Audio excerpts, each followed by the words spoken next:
Hey guys, tonight we are going back to Victorian England, but we're not visiting Buckingham Palace or attending a lavish ballroom dance. Instead, we're going to step into the worn-out shoes of some of its youngest and most forgotten people, the child laborers. We're going to explore their world through one of the most fundamental human experiences: what they ate.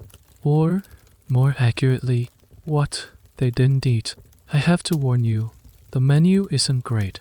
You'd be lucky to get anything more than stale bread and watery porridge, so before you get comfortable, take a moment to like the video and subscribe, but only if you genuinely enjoy what I do here. It helps the channel find other people who appreciate these quiet, late-night explorations of the past. Go ahead and drop a comment below. Let me know what city you're in and what time it is for you. I love seeing how far these stories travel. Now, dim the lights. Maybe turn on a fan for that soft background hum. And let's ease into tonight's journey together. The first thing you're aware of isn't a sound or a sight. It's the cold, the deep, damp cold that seems to radiate from the stone floor, through your thin straw mattress, and into your bones. It's a familiar feeling. The kind that greets you every morning before the sun has even considered making an appearance. You burrow deeper under a single, coarse wool blanket that smells faintly of mildew and soot, trying to steal a few more seconds of warmth. It's no use. The cold is relentless. Your eyes crack open. The room is awash of grays and deep shadows. A single, small window, clouded with grime, shows a sky that's still the color of slate. You're not alone. The small attic room is filled with the soft sounds of other children stirring a cough here, a shiver there, the rustle of straw as someone else gives up on sleep. You share the space, this cold, with a half-dozen others. You don't know all their names. There isn't much time for introductions. Then, the second awareness hits you, just as predictable as the cold. It's a hollow ache in the pit of your stomach. A dull, gnawing emptiness that has been your constant companion for as long as you can remember. This isn't the simple hunger of missing a meal. It's a chronic, deep-seated state of being. It's the first thing you feel when you wake, and the last thing you feel before you fall into an exhausted sleep. Your stomach feels tight, and a wave of lightheadedness passes over you as you think about pushing yourself up. The sharp, rhythmic tapping sound starts at the window. Tap, tap, tap. It's the knocker-upper, a man with a long pole. His job to ensure no one is late for the factory. He won't leave until he sees movement, a sign that you're awake and getting ready for the long day ahead. It's a strange profession, born from an era before alarm clocks, a human snooze, but one you couldn't ignore. For you, it's the official, unwelcome sound that the day has begun. The tapping is a promise of the factory whistle that will soon shriek across the city, calling you to the looms. You swing your bare feet onto the floorboards, and the shock of the cold shoots up your legs. You don't own shoes, not proper ones anyway, just a pair of ragged clogs you'll put on before you leave. For now, it's bare feet on the icy floor. You pull on your clothes, the same thin trousers and frayed shirt you wore yesterday and the day before. They're stiff and carry the same damp chill as the air in the room. The hunger is sharper now that you're moving. It's a physical presence, making your movements slow and deliberate. You can almost feel your body conserving every last bit of energy. There's no breakfast waiting for you here. Not yet. Breakfast, if you can call it that, is something you get at the factory after you've already been working for an hour or two. The thought of it does little to comfort you. You know exactly what it will be. You look around at the other children, their faces pale and drawn in the faint light. They move like ghosts, a shared, silent understanding passing between them. The day will be long, the work will be hard, and the hunger will be there, a quiet hum beneath the roar of the machines. It's a stark contrast to the stories you faintly remember hearing, stories of life in the countryside, green fields, fresh air, maybe a chicken in the yard. Historians still argue about the exact moment That dream soured for families like yours, whether it was the enclosure acts that fenced off common land, a series of devastatingly bad harvests, or just the slow, grinding poverty that made the smoke-choked city seem like a land of opportunity. For you, the reason is simple. Your family was hungry there. Too, the city just promised a different kind of hunger, one that came with a wage, however small. The promise was that here, at least, you wouldn't starve. As your stomach crumbles, a bitter, silent protest, you wonder if that promise was a lie. You join the silent river of people flowing through the dark, narrow streets. The air is thick with the smell of coal smoke and damp brick. The only sounds are the rhythmic clatter of thousands of wooden clogs on cobblestones and the occasional hacking cough that cuts through the morning chill. You walk with your head down, a practiced shuffle that conserves energy. It's too early and too cold for conversation. Everyone around you, men, women, and children as young as you, is silhouette, a shadow moving toward the same destination, the great, hulking brick building that dominates the skyline, its tall chimney already spewing a thick plume of black smoke into the pre-dawn sky. The crunch of grit and cinders under your clogs reminds you, for a moment, of a different sound, the feel of a dry dirt path under your bare feet. Its ends a flicker of a memory through your mind, a life that feels like it belongs to someone else, a story you heard old long ago. The countryside, it wasn't a paradise. You remember hunger there, too, but it was a different kind. It was the hunger of a long winter, of a failed potato crop, of a sickness that took the family's only pig. It was a hunger tied to the seasons, to the whims of the weather. But there were also moments of relief. You remember the small joy of pulling a crooked carrot from the tiny patch of garden behind your family's cottage. You remember gleaning the ancient right of the poor to walk the fields after the harvest, gathering the stray stalks of wheat the reapers had missed.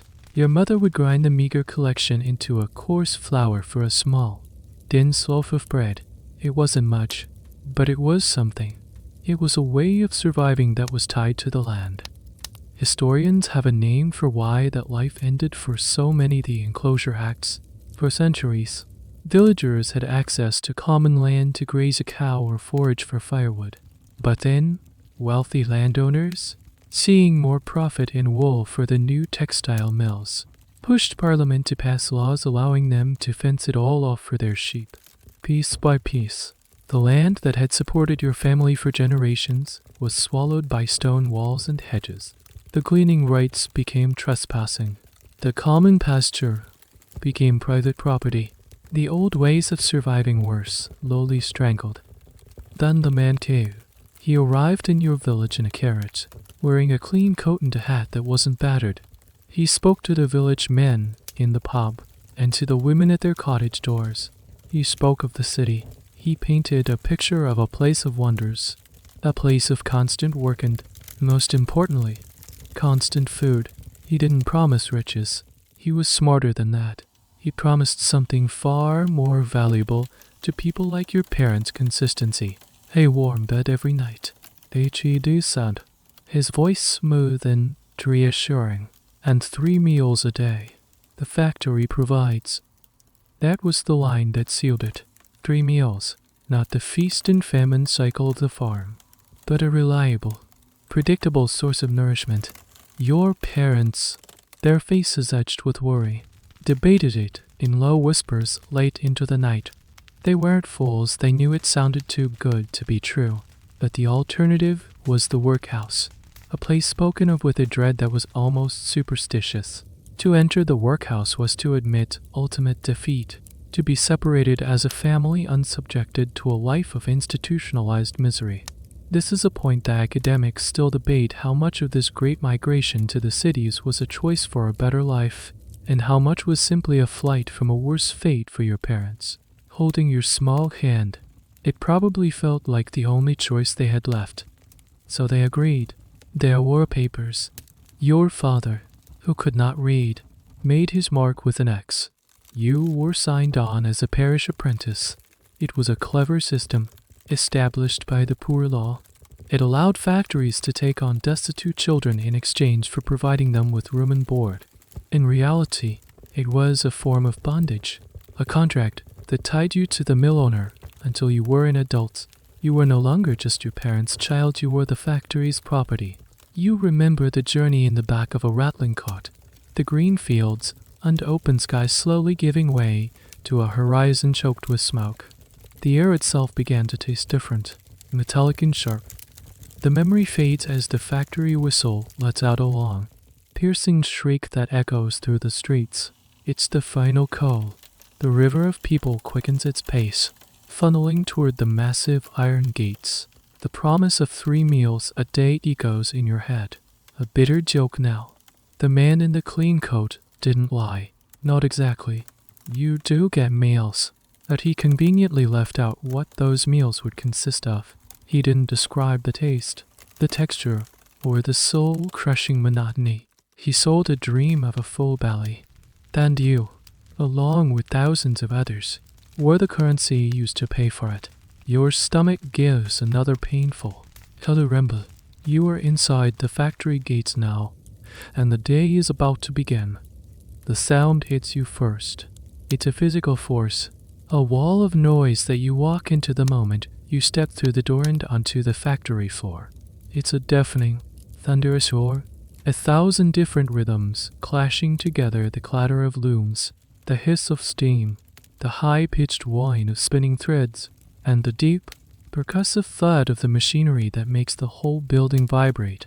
The wooden floorboards hum beneath your clogs, a constant tremor that works its way up your legs and settles deep in your chest.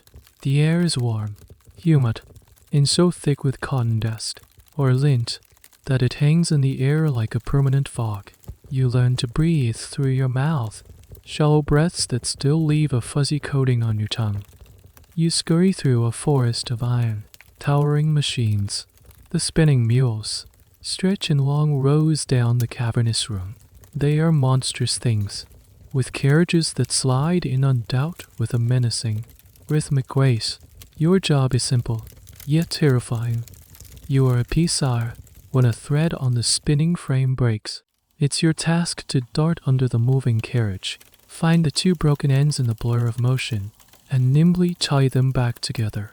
Your small hands are perfect for the job. An adult's fingers would be too clumsy. You have to be fast, leaning deep into the machine's guts, your head just inches from its metal teeth. You've seen other children not be fast enough. You don't let yourself think about it. For the first 2 hours, you work on an empty stomach.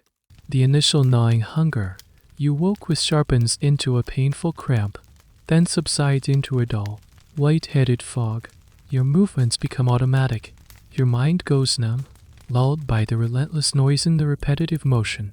Dart in, tie the thread, dart out, over and over. The only thing that marks the passage of time is the slow crawl of gray light spreading from the tall, grimy windows. Then, a bell rings, a sound sharp enough to cut through the din for a moment. The machines shudder to a halt. The sudden, relative silence is almost as jarring as the noise was. It's breakfast. There's no dining hall, no tables. You simply sit where you are, on the oily, lint-covered floorboards, your back against the cold iron of the silent machine. An overseer, a large man with a permanent scowl, comes down the aisle with a bucket and a ladle. He slops a single scoop of something gray and steaming into the small metal bowl you hold out with trembling hands. This is it, the city's first meal, and every meal since. It's gruel, be thin, watery porridge made from oats and water. You remember the first time you saw it. You thought it was a mistake, maybe some kind of soup. You stare into your bowl. The porridge is so translucent, you can almost see the bottom. Little gray lumps, bits of poorly milled out, float in a cloudy, starchy water. A wisp of steam rises from it, carrying a faint, slightly sour, musty smell. There is no sugar, no milk, no salt, just oats and water. And it wasn't even the good part of the oats. One of the quiet, cruel efficiencies of the era was that the best oats were sold for livestock feed. particularly for the prized horses that pulled the carriages of the wealthy. What was left for the poor, for the parish apprentices like you, was the refuse, the sweepings, the husks, the grit. It's a strange, cold fact that the horses of the rich often eat better than the children of the poor. You don't have a spoon. Spoons are a luxury. You use your fingers. You dip them into the lukewarm liquid, scooping up a little of the gritty porridge. It's bland, utterly, profoundly bland. The only real sensation is the rough texture of the oat husk scratching against your tongue as you eat. Fine white cotton dust from the air settles on the surface of your gruel, adding a fuzzy, tasteless texture. You eat quickly, mechanically, not for pleasure, but for fuel. You have to. The break is only 15 minutes long.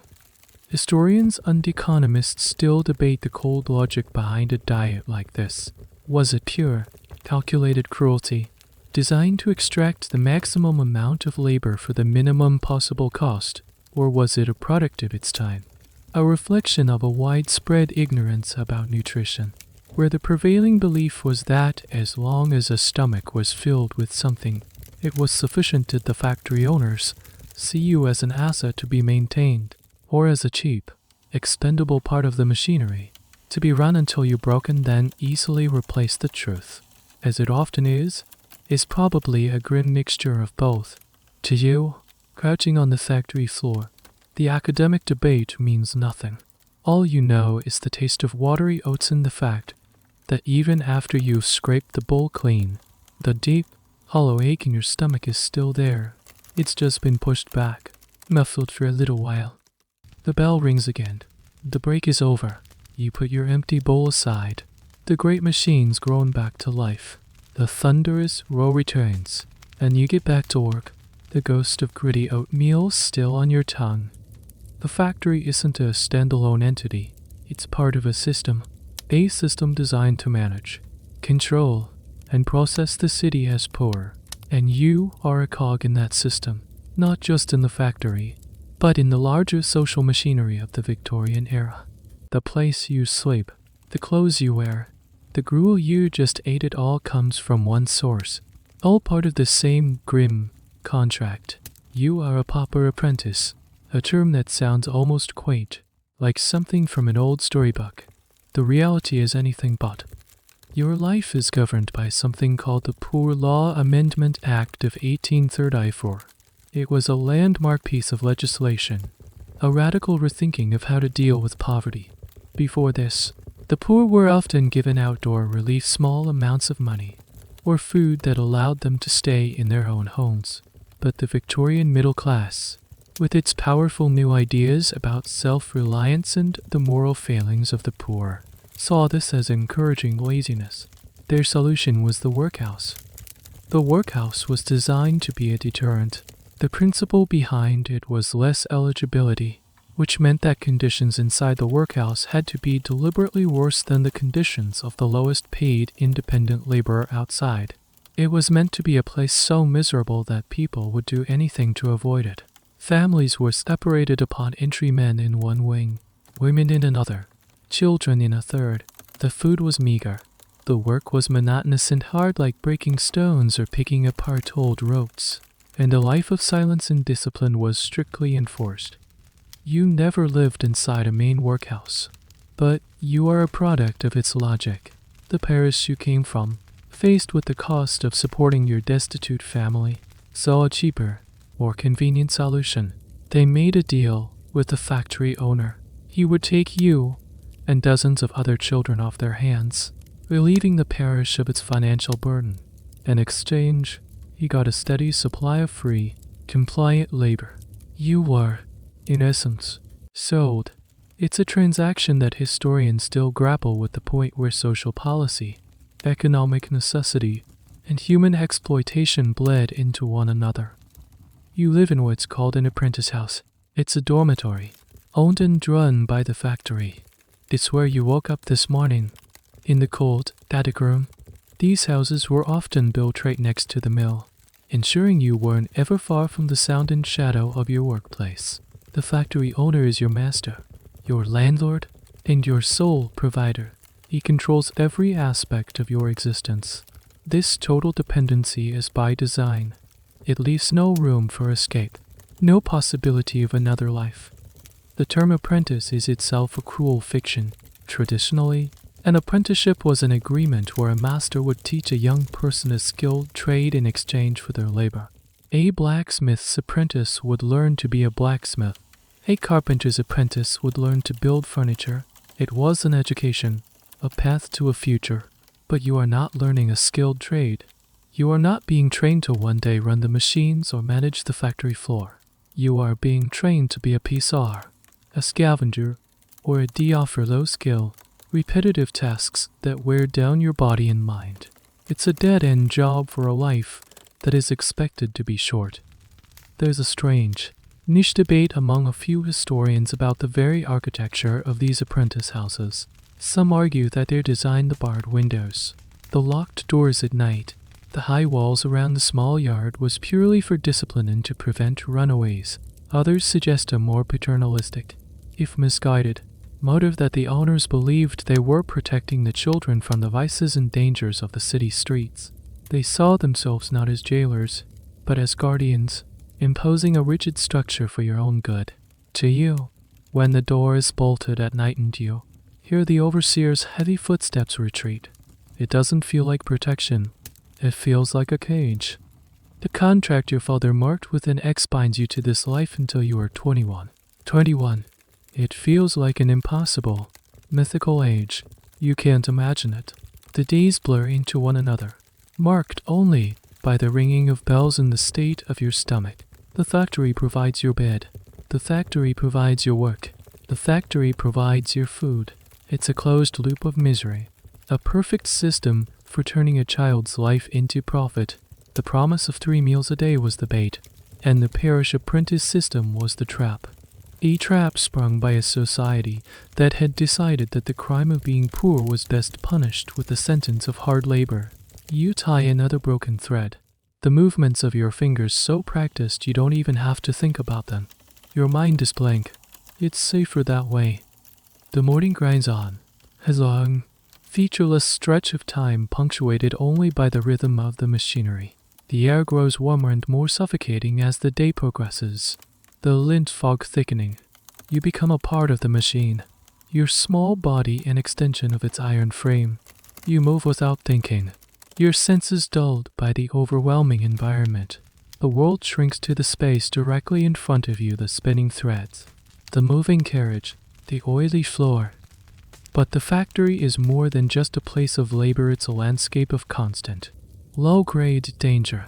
The noise itself is a threat, a sustained roar so loud it will almost certainly leave you partially deaf by the time you're a teenager. It also masks other sounds, a cry for help, the snap of a faulty belt, the groan of metal about to give way. You learn to communicate through a crude form of sign language and lip reading, a silent, secret language of the factory floor. Then there are the machines themselves. They are unforgiving. There are no safety guards, no emergency shutoffs. The gears are exposed. The massive belts that doctor the looms slap and wear in the open air. A moment of distraction, a tired stumble, a piece of loose clothing caught in a belt and it's over. You've seen children lose fingers, hands, even scalps when their long hair, which should have been tied back, was snagged by a spinning shaft. The overseer might scold the injured child for their carelessness before they are carted off. The machine is cleaned, and a replacement is found. The factory does not stop. Your specific job, darting onto the moving mule carriage to tie threads, is one of the most hazardous. Another job, equally perilous, belongs to the scavengers. These are usually the smallest children, some as young as 5 or 6. Their task is to crawl on their hands and knees underneath the operating machinery to sweep up the fallen cotton waste. They have to lie flat, moving in the narrow space between the floor and the thundering mechanics above them. If they don't time their retreat perfectly with the movement of the carriage, they can be crushed. The value of the cotton waste they collect is, to the factory owner, greater than the risk to their lives. This casual disregard for your safety is rooted in the economics of the time. You are replaceable. There is a seemingly endless supply of poor, desperate children pouring into the cities. Installing safety measures would be expensive. It would cut into profits. Hiring another child to replace one who has been maimed costs almost nothing. It's a brutal calculation that underpins the entire Industrial Revolution. Historians still debate the extent to which the general public was aware of these conditions. Did they know that the cheap cotton cloth they bought was produced with such a high human cost, or did the factory walls, with their grim shadows and towering smokestacks, effectively hide the truth from the outside world? The hunger, which had been a dull ache, begins to sharpen again as midday approaches. The 15-minute breakfast of watery gruel was hours ago, and your body, running on empty, starts to send out desperate signals. Your hands tremble slightly. A wave of dizziness makes the room spin for a second, and you have to place a hand on the cold iron frame of the loom to steady yourself. The noise of the factory seems to fade in undoubt. Your focus, which is critical to your safety, begins to waver. You see the overseer watching you from the end of the aisle. He doesn't look concerned. He looks annoyed. Tiredness, to him, is a form of insubordination. He carries a leather strap, and he isn't afraid to use it to wake up a child who seems to be flagging.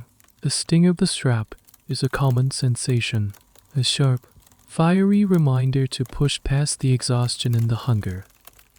You force yourself to concentrate, to push the fatigue away. You think about lunch. It's the next milestone, the next small island of relief in the long ocean of the workday. You don't dare to hope it will be anything special. Hope is a dangerous thing in this place. That it will be food. It will be a moment of stillness. It will be a brief respite from the relentless demand of the machine.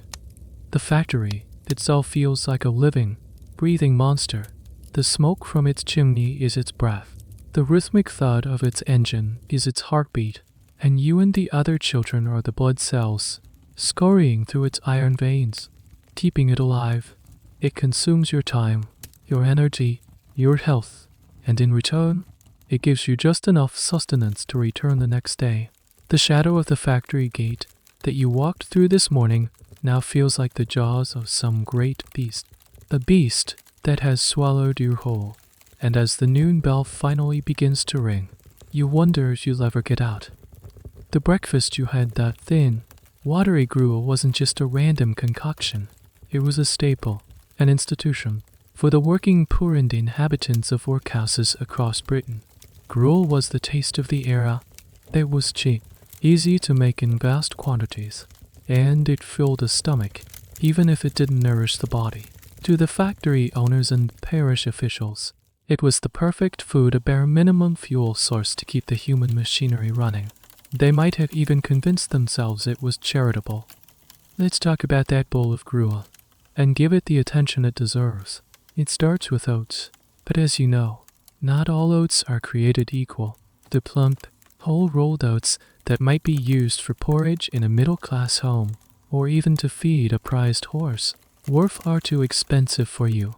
The oats used for institutional gruel were of the lowest quality.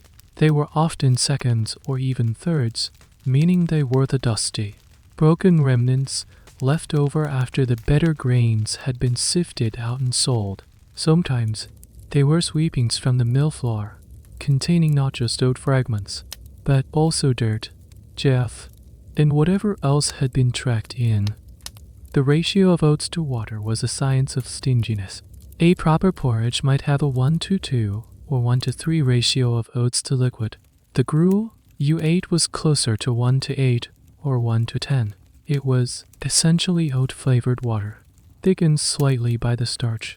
It would be boiled in huge copper vats, often without being stirred properly, which is why it was always a lottery whether your scoop would contain a few lumpy, half-cooked bits of oat or just the thin, gray liquid.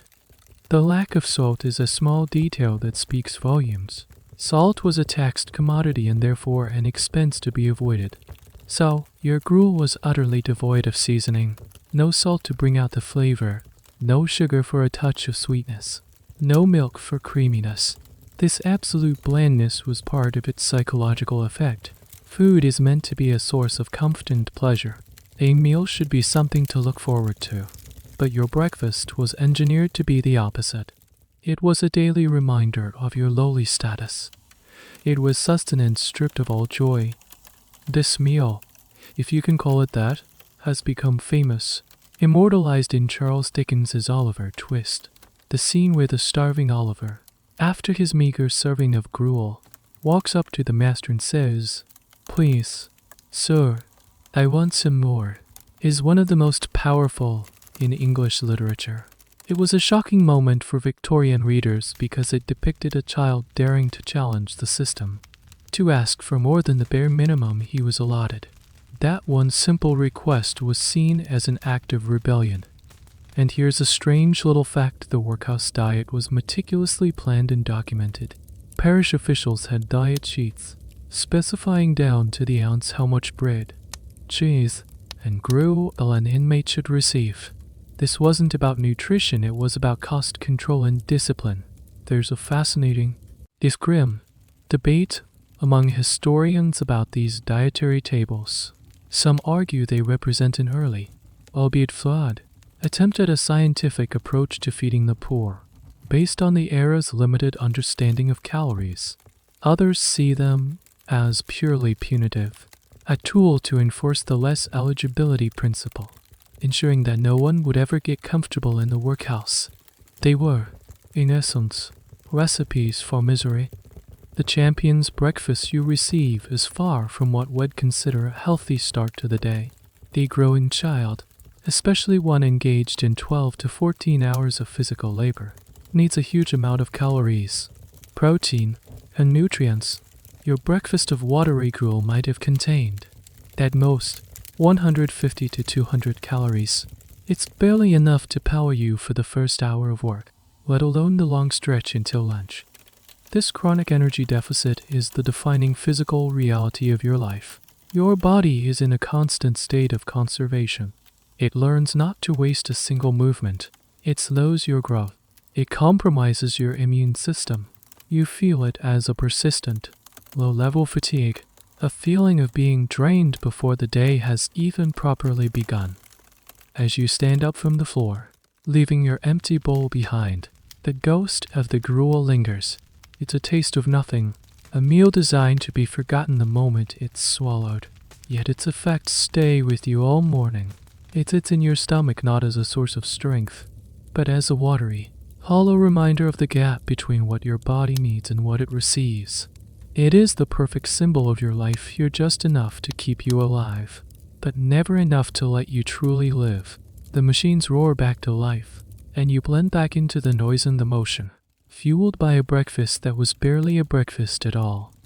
Lunchtime arrives. Another bell, another brief, jarring silence. You don't leave the factory floor. The break is only 30 to 40 minutes, not long enough to go anywhere. You find a spot on the same patch of oily floorboard, your body slumping with relief. The overseer comes around again, this time with large wicker baskets. He hands each of you your midday meal. There are no bowls this time. The meal is handheld. It consists of 2 items. The first is a hunk of bread. The second, if you are lucky, is a small wedge of cheese. Let's focus on the bread. This is not the warm, soft, crusty loaf you might imagine. This is the bread of poverty. It's dark, not because it's a wholesome whole wheat loaf, but because it's made with inferior, often stale, flour. The loaf is dense, heavy, and has a slightly sour, fermented smell. When you bite into it, the crust is tough and requires a real effort to tear. The inside is chewy and damp, almost gummy in texture. This bread is the pillar of your diet. It provides the bulk of your calories. You get a piece for lunch and another, similar piece for supper at the end of your shift. It is, quite literally, your daily bread. But the problem with this bread goes far beyond its unpleasant taste and texture. The core issue is what's in it. The Victorian era was the golden age of food adulteration. with a rapidly growing urban population completely disconnected from the source of its food. A long chain of middlemen, millers, bakers, grocers had ample opportunity to extend their products to increase profits, and bread, the most basic foodstuff of all, was one of the most common victims. Your bread is unnaturally heavy. That's because the flour it's made from has likely been mixed with other, cheaper substances. Common additives included chalk, powdered beans, and, most notoriously, plaster of Paris or alum. Alum, a chemical compound, was a baker's miracle ingredient. A little alum added to poor quality, second-rate flour would help the gluten to trap more water, resulting in a larger, heavier loaf. Crucially, it also whitened the bread, making it look like it was made from more expensive, finely sifted white flour. To the unsuspecting customer, it looked like a better product. To your body, it was a disaster. Alum was known to cause severe gastrointestinal problems, from constipation to chronic stomach pain. You take a bite of your bread. It's dry and hard to swallow. You chew and chew, your jaw aching slightly. There's a faint grittiness to it that isn't from the crust. You don't know what it is, and you don't have the luxury to question it. This is your food. You have to eat it. Then there's the cheese, which you only get a few times a week. It's a small, hard wedge with a sharp, slightly rancid smell. It's pot cheese, a cheap variety made from skimmed milk, but its age is questionable. To make it more appealing, or to disguise its poor quality, cheese was another prime candidate for adulteration. It might be colored with harmless things like carrot juice or marigold petals, but often the dyes are more sinister. We'll get to the truly terrifying additives later. You eat slowly, making the bread and cheese last. This small, sad meal is the high point of your culinary day. It's solid food, something you can hold and chew. A welcome change from the morning's watery gruel. The combination of the heavy bread and the sharp cheese sits like a stone in your stomach, a feeling you've come to associate with being full. It's not a pleasant fullness, it's a dense, sluggish feeling that will weigh you down for the rest of the afternoon. One of the great historical ironies is that while you are eating this adulterated bread, a debate was raging in the public sphere about the bread question.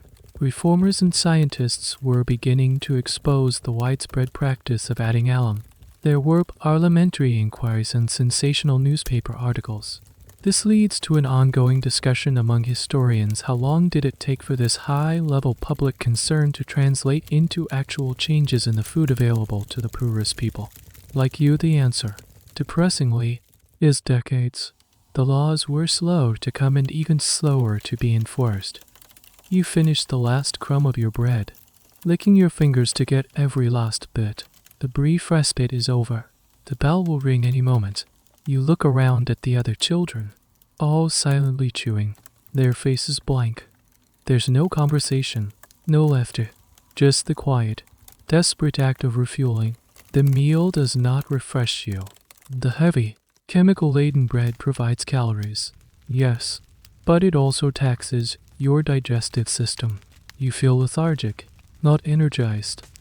The bell rings. The looms clatter back to life. You push yourself to your feet, your stomach heavy with the dense, sour loaf. You have another 6 or 7 hours of work ahead of you, powered by a lunch that was probably doing you as much harm as good. The pillar of your diet is a pillar of poison. Meat, the word itself feels like a luxury, a distant concept from another world. For the middle and upper classes of Victorian England, meat was a symbol of prosperity. Their tables groaned under the weight of roasted beef, mutton chops, and savory pies. But for you, down in the thundering heart of the factory, meat is a rare and questionable visitor to your diet. Most weeks, your meals are a vegetarian affair by default: gruel, bread, maybe some cheese or a boiled potato. But occasionally, perhaps once a week, the routine is broken. On that day, a different smell wafts from the overseer's bucket. It's a savory, greasy aroma that makes your mouth water instantly. A powerful, primal reaction to the scent of animal fat. On these days, you get a small piece of bacon added to your portion of buttoned potato. But this isn't the crisp, rosy bacon you might see hanging in a proper butcher's shop. This is Popper's bacon. It's often the cheapest cut, mostly fattened rind, with a thin, meager streak of actual meat. More importantly, its freshness is highly suspect. It has a slightly sour, tangy smell beneath the smokiness, a sign that it's on the turn. The fat is often a yellowish color instead of a clean white, and the texture is softened a bit slimy. This meat comes from the dark underbelly of the food supply chain. Unscrupulous dealers would buy up meat that was old, diseased, or from animals that had died of illness rather than being properly slaughtered. This was known as carrion meat. They would then try to disguise its poor quality. They might salt it heavily to preserve it and mask the taste of decay, or smoke it to hide the discoloration. The bacon you receive is likely a product of this trade, a piece of meat that was unfit for sale in any reputable market, sold for a pittance to institutions like the factory to feed their apprentices. You take a small, greasy piece of bacon and eat it with your lump of boiled potato. The saltness is an explosion of flavor in your usually bland world. It's so intense that it makes your tongue tingle. The fat coats your mouth, a rich, slippery sensation that is both satisfying and slightly nauseating. The tiny sliver of actual meat is tough and chewy, but you savor it, chewing it slowly to make the flavor last as long as possible. For a few brief moments, the taste of salt and smoked fat overwhelms the usual factory smells of oil and cotton dust. It's a powerful, visceral experience. This fleeting encounter with meat highlights the massive protein deficiency in your diet. Protein is essential for growth, for muscle development, for repairing the body's tissues. Your diet of watery, grueling, starchy bread provides almost none. This is why you and the other children are so small for your age, why your muscles ache, and why your bodies struggle to heal from the smallest cuts and scrapes. There's a specific, rather sad, historical detail about meat in the workhouses.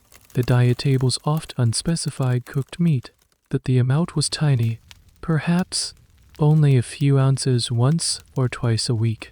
To make it go further, this meat would be boiled for hours, often with the bones, to create a thin, watery broth or soup. The inmates would get the soup, and the small, stringy, flavorless pieces of boiled to death meat would be distributed.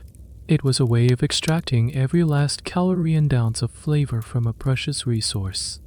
The question of whether factory owners and parish officials knew they were buying tainted meat is a subject of historical debate.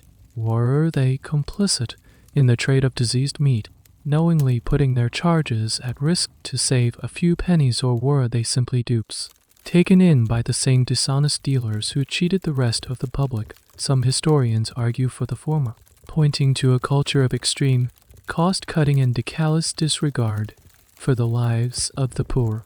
Others suggest that in an age before refrigeration and food safety regulations, the line between fresh and spoiled was blurrier for everyone, and the owners simply bought the cheapest provisions they could find without asking too many questions. For you, the origin of the bacon is an academic point. You are simply grateful for the taste, but an hour later, your stomach might not be so grateful. The rancid fat and questionable meat can cause sharp stomach cramps and digestive upset. The rare treat often comes with a painful price. Yet, when Bacon Day comes around again the next week, you will eat it just as eagerly. The immediate, powerful pleasure of the flavor is enough to make you forget the later consequences. It's a small, bright spark in a long, gray existence, a fleeting taste of a world of food you will likely never know. You go back to your work, the greasy, salty taste still lingering on your tongue, a memory you will hold on to until the next time.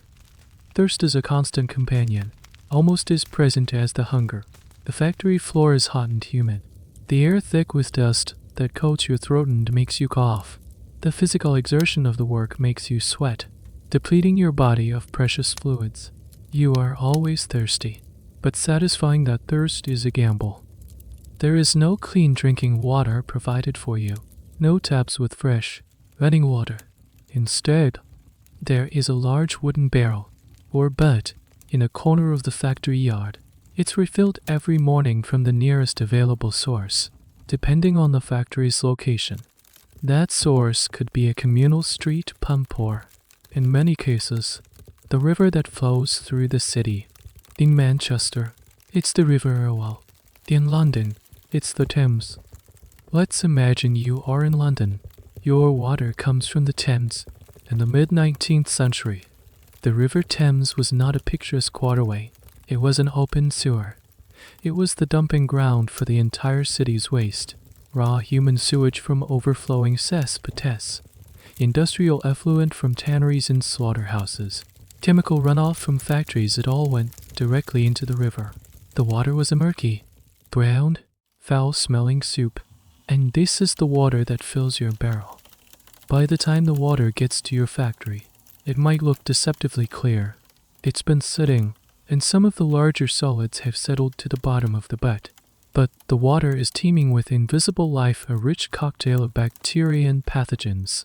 Most notably, it often carried Vibrio cholerae, the bacterium that causes cholera, and Salmonella typhi, which causes typhoid fever.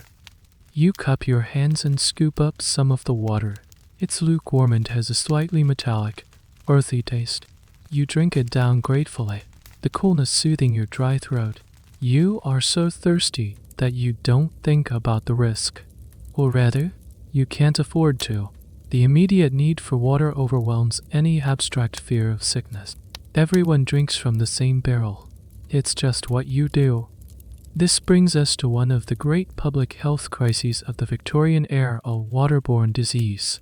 Cholera, in particular, swept through the cities in devastating epidemics. It was a terrifying disease. A perfectly healthy person could fall ill in the morning and be dead by nightfall. Doctors at the time were baffled. The prevailing theory, the miasma theory, held that diseases like cholera were spread by bad air, the foul smells emanating from sewage and decay. It seemed logical. The poorest, smelly street parts of the city were always the hardest hit. It took the pioneering work of a physician named John Snow to prove the truth. During a deadly cholera outbreak in London's Soho district in 1854, Snow did something radical. He mapped the cases. He noticed they were all clustered around a specific public water pump on Broad Street. He investigated and discovered that a leaking cesspit, contaminated with the waste from a cholera victim, was seeping into the well that supplied the pump. He persuaded the local authorities to remove the handle from the pump, and the outbreak in that area almost immediately subsided. It was a landmark moment in the history of public health, the ghost map he created proving the waterborne nature of the disease. But scientific breakthroughs take a long time to trickle down into public policy and infrastructure. While men like Snow were proving the dangers, you are still drinking the dangerous water. Historians still debate the reasons for the slow response. Was it the sheer, staggering cost of building a proper city-wide sewage and clean water system? Was it political inertia and infighting between different parish and city authorities?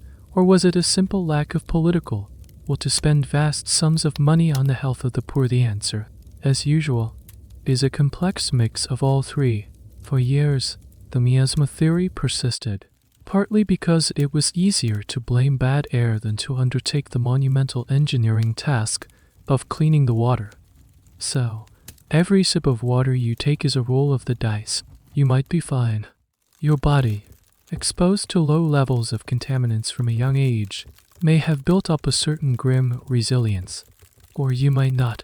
A stomachache, diarrhea, a fever, these are common ailments you and the other children suffer from. You call it the summer sickness or a touch of the fever.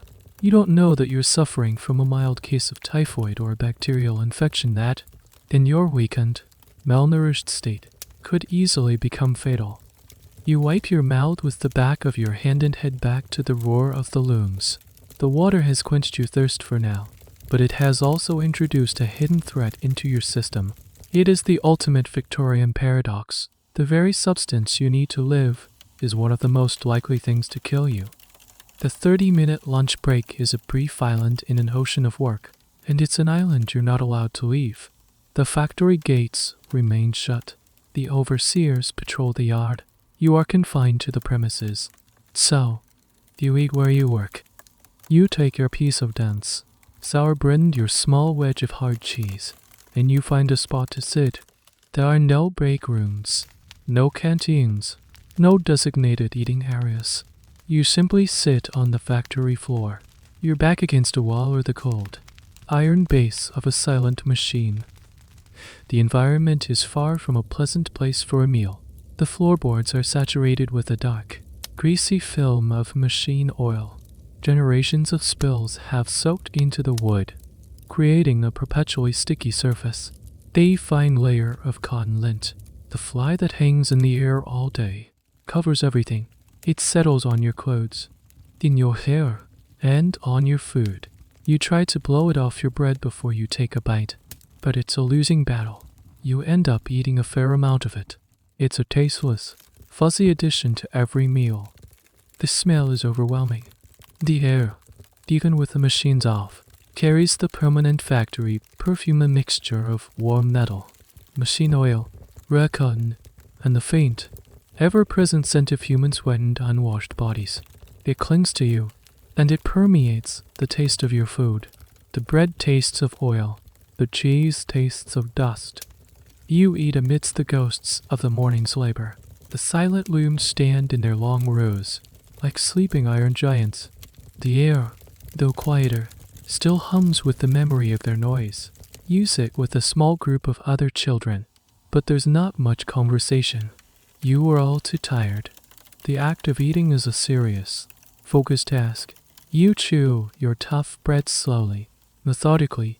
There is no energy to waste on chatter.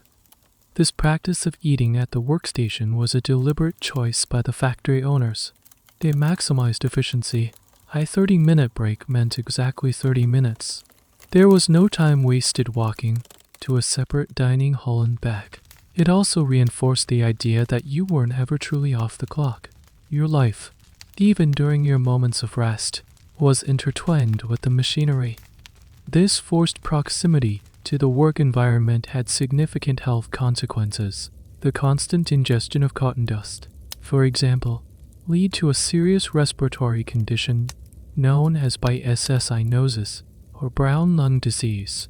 It was a chronic, debilitating illness that started with a tight chest and shortness of breath and could eventually lead to permanent lung damage.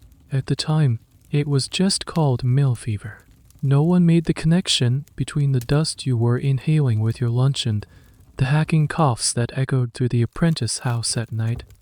Here's a curious, little-known detail that highlights the strangeness of the situation.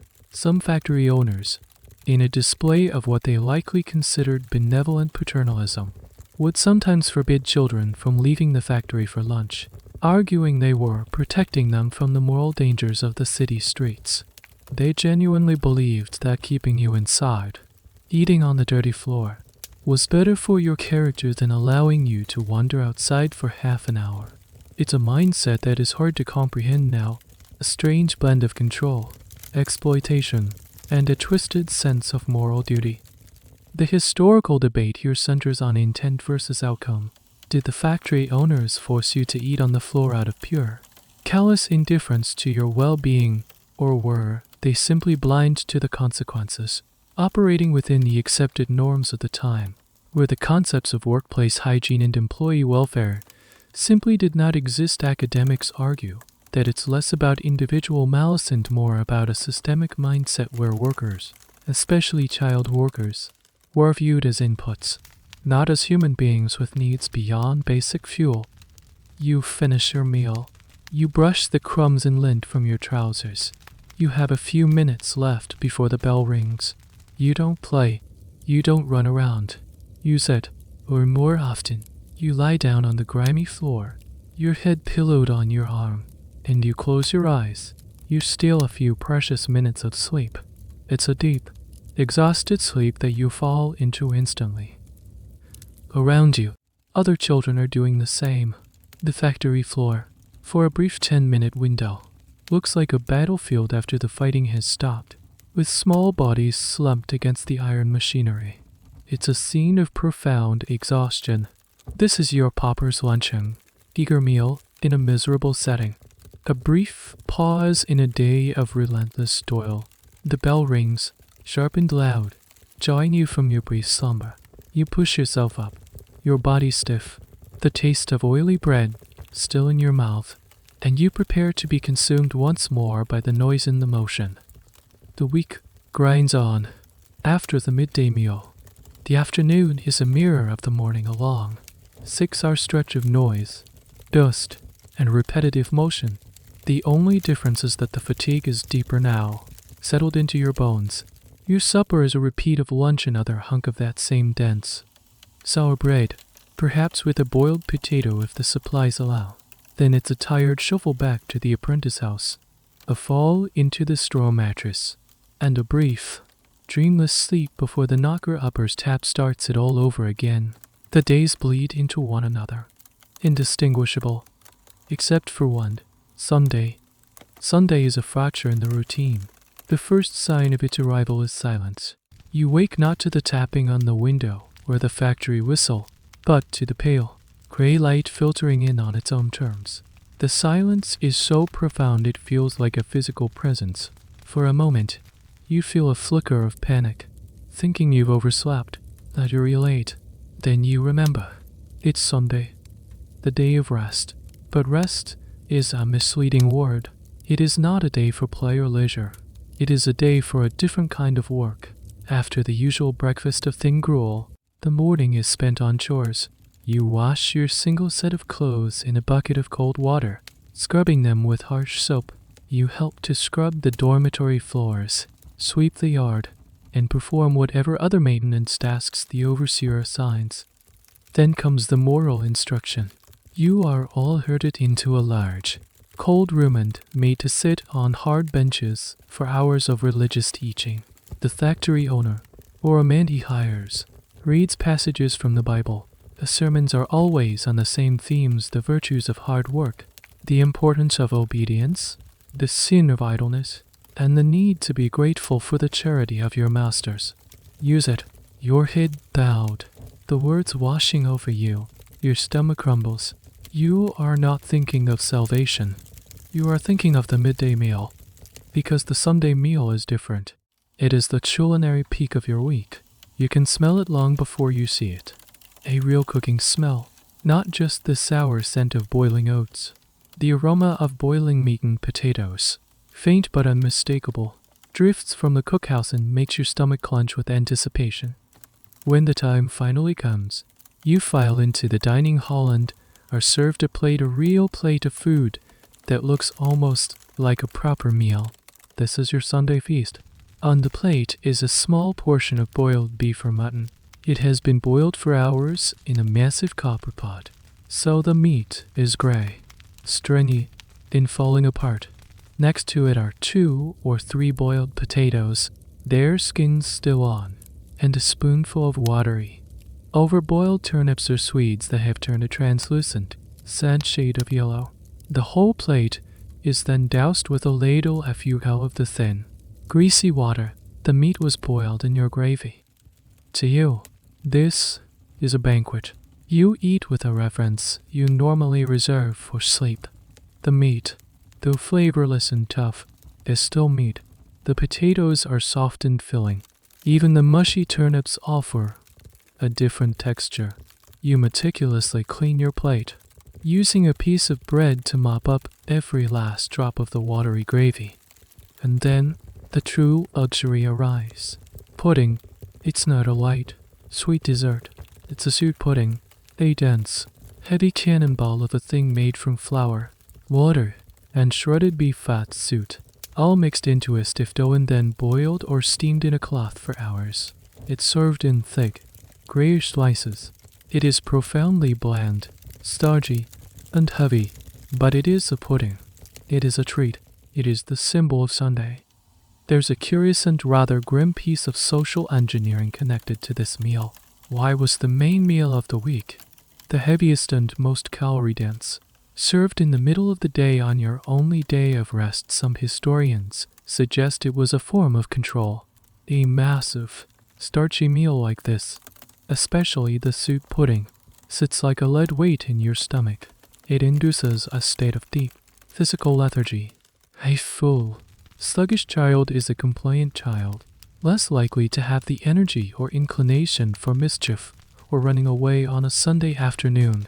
The feast was a tool to ensure a quiet, manageable population for the rest of the day. And this brings us to the academic debate about the motivation behind the Sunday meal. Was it a flicker of humanity, a genuine, if meager, nod to the Christian tradition of the Sabbath, an attempt by the factory owners to show a sliver of paternalistic kindness, or was it a purely pragmatic calculation, a slightly better, more calorie-rich meal once a week could be seen as a small investment in the long term, or what passed for long-term health of the workforce, a way to prevent total physical collapse. It also acted as a powerful psychological tool for discipline, a weekly reward that made the relentless deprivation of the other 6 days slightly more bearable. You don't know the reason. You only know the feeling. After you've eaten your slice of soup pudding, a profound sleepiness washes over you. You are not satisfied in the way a good meal should make you feel. You are simply, heavily, full. The hollow ache in your stomach is gone, replaced by a dense, immobile lump. You spend the rest of the afternoon in a drowsy stupor, sitting quietly in the yard, forbidden from loud games. The feast has done its work. As the afternoon light begins to fade, a familiar sense of dread begins to creep in. The feast is over, Sunday is ending, and tomorrow is Monday. The bread remains the cornerstone of your diet, the one thing you can count on seeing twice a day. Its dense, heavy nature feels like a constant, but you're unaware that its very essence is a lie. The deception starts far away from your factory, in the dusty premises of the millers and the hot, steamy backrooms of the bakers. As we touched on before, the practice of adulterating flour and bread was rampant. One of the most common and insidious additives was alum. Alum is a chemical salt, a potassium aluminum sulfate. To a baker struggling to make a profit from low-grade, slightly spoiled flour, it was a miracle worker. Just a small amount had a powerful effect. It strengthened the gluten in the flour, allowing the dough to absorb a great deal more water. This meant a baker could produce a heavier loaf from the same amount of flour, selling water for the price of bread. But its most prized quality was its whitening effect. In Victorian society, whiteness in bread was a powerful status symbol. White bread was made from expensive, finely sifted flour, the kind consumed by the rich. Darker, coarser bread was the mark of the poor. By adding alum, a baker could take cheap, grayish flour and produce a loaf that looked deceptively white and pure. It was a brilliant piece of commercial trickery, preying on the aspirations of the rising middle class and allowing the baker to pass off an inferior product as high quality. For you, in the factory, the bread you eat is on the receiving end of this entire chain of deception.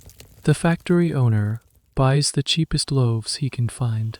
The baker who supplies him is likely using the cheapest flour available, and the miller who supplied that baker probably mixed in his own extenders to increase his profits. Your bread might contain not only alum, but also chalk or whiting ground calcium carbonate, both used to add whiteness and weight. You experience the effects of this chemical cocktail every day. Alum is an astringent. It binds with proteins in the gut, making them harder to digest and causing severe, chronic constipation. The constant, low-level stomach ache you feel, the sluggish, backed-up sensation, you assume this is just a normal part of life. You don't know that it's a direct result of the chemicals in your daily bread. The bread that is supposed to sustain you is slowly poisoning your digestive system. The fight against this specific form of adulteration is a fascinating story in itself. One of the key figures was a French chemist, Jean-Baptiste Alphonse Chevalier, who developed reliable chemical tests to detect alum in bread in the 1822. However, It took decades for this knowledge to cross the Channel and be taken seriously in Britain. The man who truly brought the issue to public attention was a London physician named Arthur Hill Hassall. In the 1852, he conducted a groundbreaking investigation for the medical journal The Lancet. Using the new power of the microscope, he examined hundreds of food samples from across London. What he found was shocking. He meticulously documented the presence of alum in bread, publishing the names and addresses of the offending bakers. It caused a huge public scandal. His work, collected in a book called Food and Its Adulterations, became a bestseller and a key driver for reform. This is where a subtle historical debate lies. While reformers like Hassall were exposing the scandal at a high level, how much did it immediately change the bread being baked in the poorest neighborhoods and sold to institutions? The answer is very little. For a long time, the first meaningful food safety laws, like the Adulteration of Food Act of 1860, were weak and poorly enforced. Bakers, if caught, were given tiny fines that were simply seen as a cost of doing business. The economic pressure to cheat remained immense. So, while the middle classes might have started to get purer bread thanks to Hassall's crusade, you, at the bottom of the economic ladder, were still eating the same old loaf. A lesser known, and frankly bizarre, additive occasionally found in bread was pulverized bone. Sometimes it was animal bones, ground into a fine powder. In a few documented, horrifying cases, it was human bones, taken from charnel houses or old graveyards. The logic was the same. It was a cheap, white powder that could add weight to the flour. The idea of unknowingly consuming this is profoundly disturbing, a gothic horror hidden within the most mundane of foods. You take another bite of your bread, you notice, as you sometimes do, that it makes your mouth feel strangely dry and puckered, an effect of the astringent alum. You chew on, oblivious. You are a victim of a crime you don't even know is being committed. The bread looks like bread. It mostly tastes like bread. But it is something else. It is a testament to a system where profit was valued more than purity, and the health of a child was worth less than the price of a loaf. Sweetness is a rare, almost forgotten sensation in your world. The thin gruel is tasteless, the bread is sour, the bacon is salty, the flavor of sugar is a ghost, a memory from a life before the factory. Perhaps you remember the taste of a wild blackberry, picked from a hedgerow. But in the city, sugar is a commodity, an expensive luxury far beyond your reach. And yet, occasionally, a touch of sweetness does enter your life. On very rare occasions, maybe as a supposed remedy when you're feeling unwell, you might be given a spoonful of treacle or molasses with your bread. More likely, your only encounter with sugar is through a cup of weak, lukewarm tea, served on a Sunday or a special occasion. And even in this small, rare treat, there is deception. In the Victorian era, sugar was big business. It was a product of empire, harvested by enslaved or poorly paid laborers on vast plantations in the West Indies.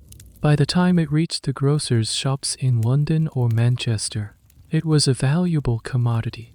A pristine cone of white, refined sugar was a status symbol displayed in middle-class kitchens. For the poor, a small amount of brownish, coarse muscovado sugar was an expensive weekly purchase. Given its high price, sugar was a prime target for adulteration. The methods were simple and effective. To increase the weight and volume of their product, dishonest grocers would mix the sugar with a variety of cheaper, similar-looking substances. The most common additive was sand.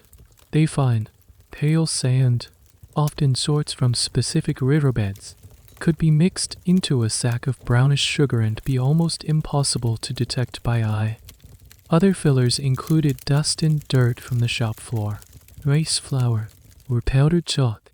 The customer was paying for sugar, but receiving a mixture that was, in part, completely worthless. You can imagine a housewife of the time carefully spending her meager budget on a small bag of sugar, only to receive a product that was 15 or 20% sand. You might experience this yourself in that rare cup of tea. As you drink the last of the weak, sweet liquid, you feel a distinct grittiness in the bottom of the mug. You might think it's just poorly dissolved sugar crystals, but it's not.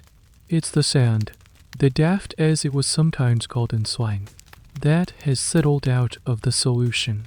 You swallow it without a thought. What choice do you have?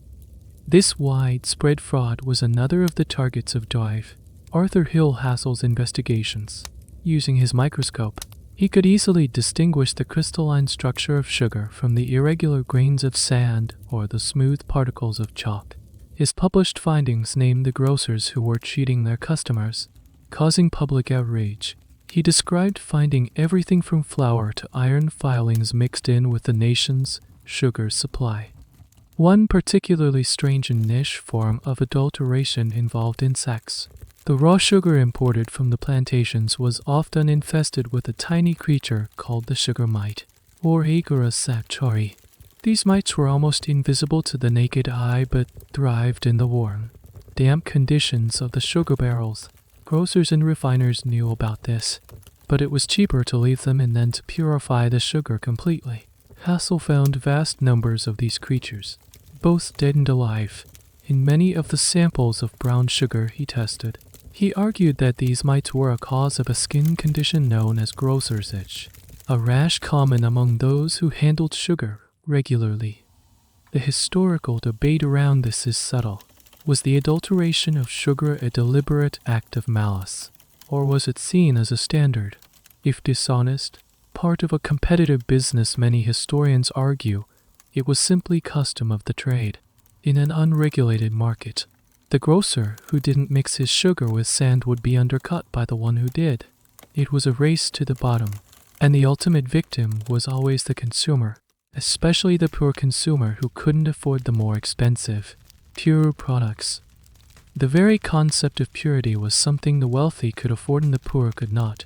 The wealthy bought their sugar in large, solid cones wrapped in blue paper, a sign that it came directly from a reputable refiner. You, on the other hand, encounter sugar only after it has passed through many hands, each with an opportunity to take a little out and add a little sand in. So, on that rare occasion, when you taste something sweet, it comes with a faint crunch, a reminder that even the simplest of pleasures in your world is tainted. The sweetness is a lie, diluted and corrupted for profit. It's a perfect metaphor for the promises that brought you to the city, in the first place a sweet promise of a better life, which turned out to be mostly grit. Milk, it's the archetypal food of childhood, a symbol of nourishment, growth, and maternal care.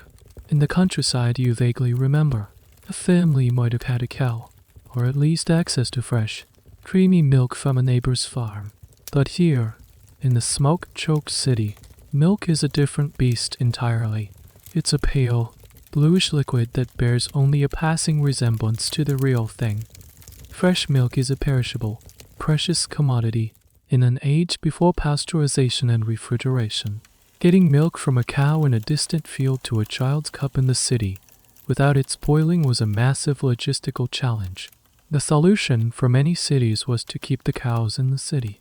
These were town dairies, miserable places where cows were kept tethered in cramped, filthy, unventilated sheds, often in the basements or backyards of tenement buildings. They were fed on poor quality brewery grains and whatever else was cheap, and they rarely, if ever, saw a green pasture. The milk they produced was of a very poor quality, thin and low in fat. But that was only the start of the problem. By the time this milk reached you, it had passed through a chain of hands, each one diluting its quality further. The dairy owner would be the first to extend his product. The most common practice was simply adding water, and lots of it. A little water was hard to detect, and it could increase profits dramatically. This watered-down milk was known colloquially as the black man's cow or Simpson, a sly reference to the pump handle used to add the water. This already thin, watery milk was then sold to a milk seller or retailer, who might add even more water to it. The result was a liquid that was often more water than milk. It had a telltale bluish, translucent appearance. To disguise this, the next stage of adulteration began. To restore the white, milky color, sellers would add chalk, whiting, or plaster of Paris. This made the liquid look more opaque and convincing, but it still lacked the creamy texture of real milk. To simulate this, sellers got creative. They might add a thickening agent, like flour or arrowroot starch, to give it more body. And in one of the most disgusting practices of the era, some would add mashed up sheep's or calf's brains to the mixture. The fatty, emulsified brain tissue would give the concoction a certain creaminess on the tongue, mimicking the mouthfeel of whole milk. So the milk you might occasionally receive, perhaps as a supplement to your gruel on a Sunday, could be a horrifying cocktail base of low-quality milk, diluted heavily with contaminated river water, whitened with chalk, and given a semblance of creaminess with a dash of mashed brains. This concoction was not just a fraud, it was a killer. The water used to dilute the milk was often the same dirty water from the communal pumps or the river, teeming with bacterial like typhoid and cholera. The milk itself, coming from sickly cows kept in unsanitary conditions, could carry bovine tuberculosis, which could then be transmitted to humans, particularly children. Your weakened, malnourished body would be no match for such an onslaught. The fight against pure milk, as it was ironically called, was a major public health crusade. Dr. Hassall, with his trusty microscope, was once again at the forefront, identifying the chalk and other contaminants. But the most powerful voices were often journalists and social reformers who painted horrifying pictures of the city dairies and the slop milk they produced.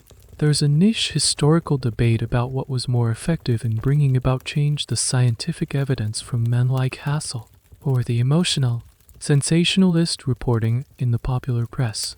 The truth is likely that both were needed to create enough public pressure for reform.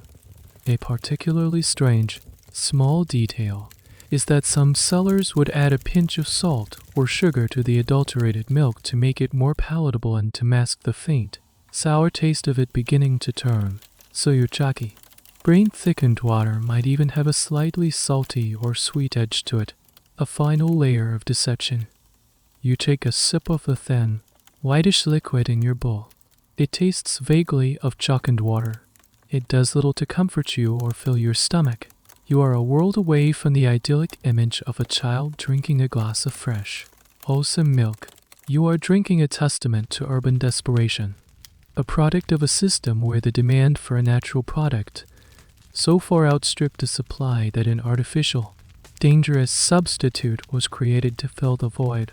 It was a liquid lie, and children like you were forced to drink it. The small wedge of cheese you occasionally get with your lunch is a welcome burst of flavor in your monotonous diet.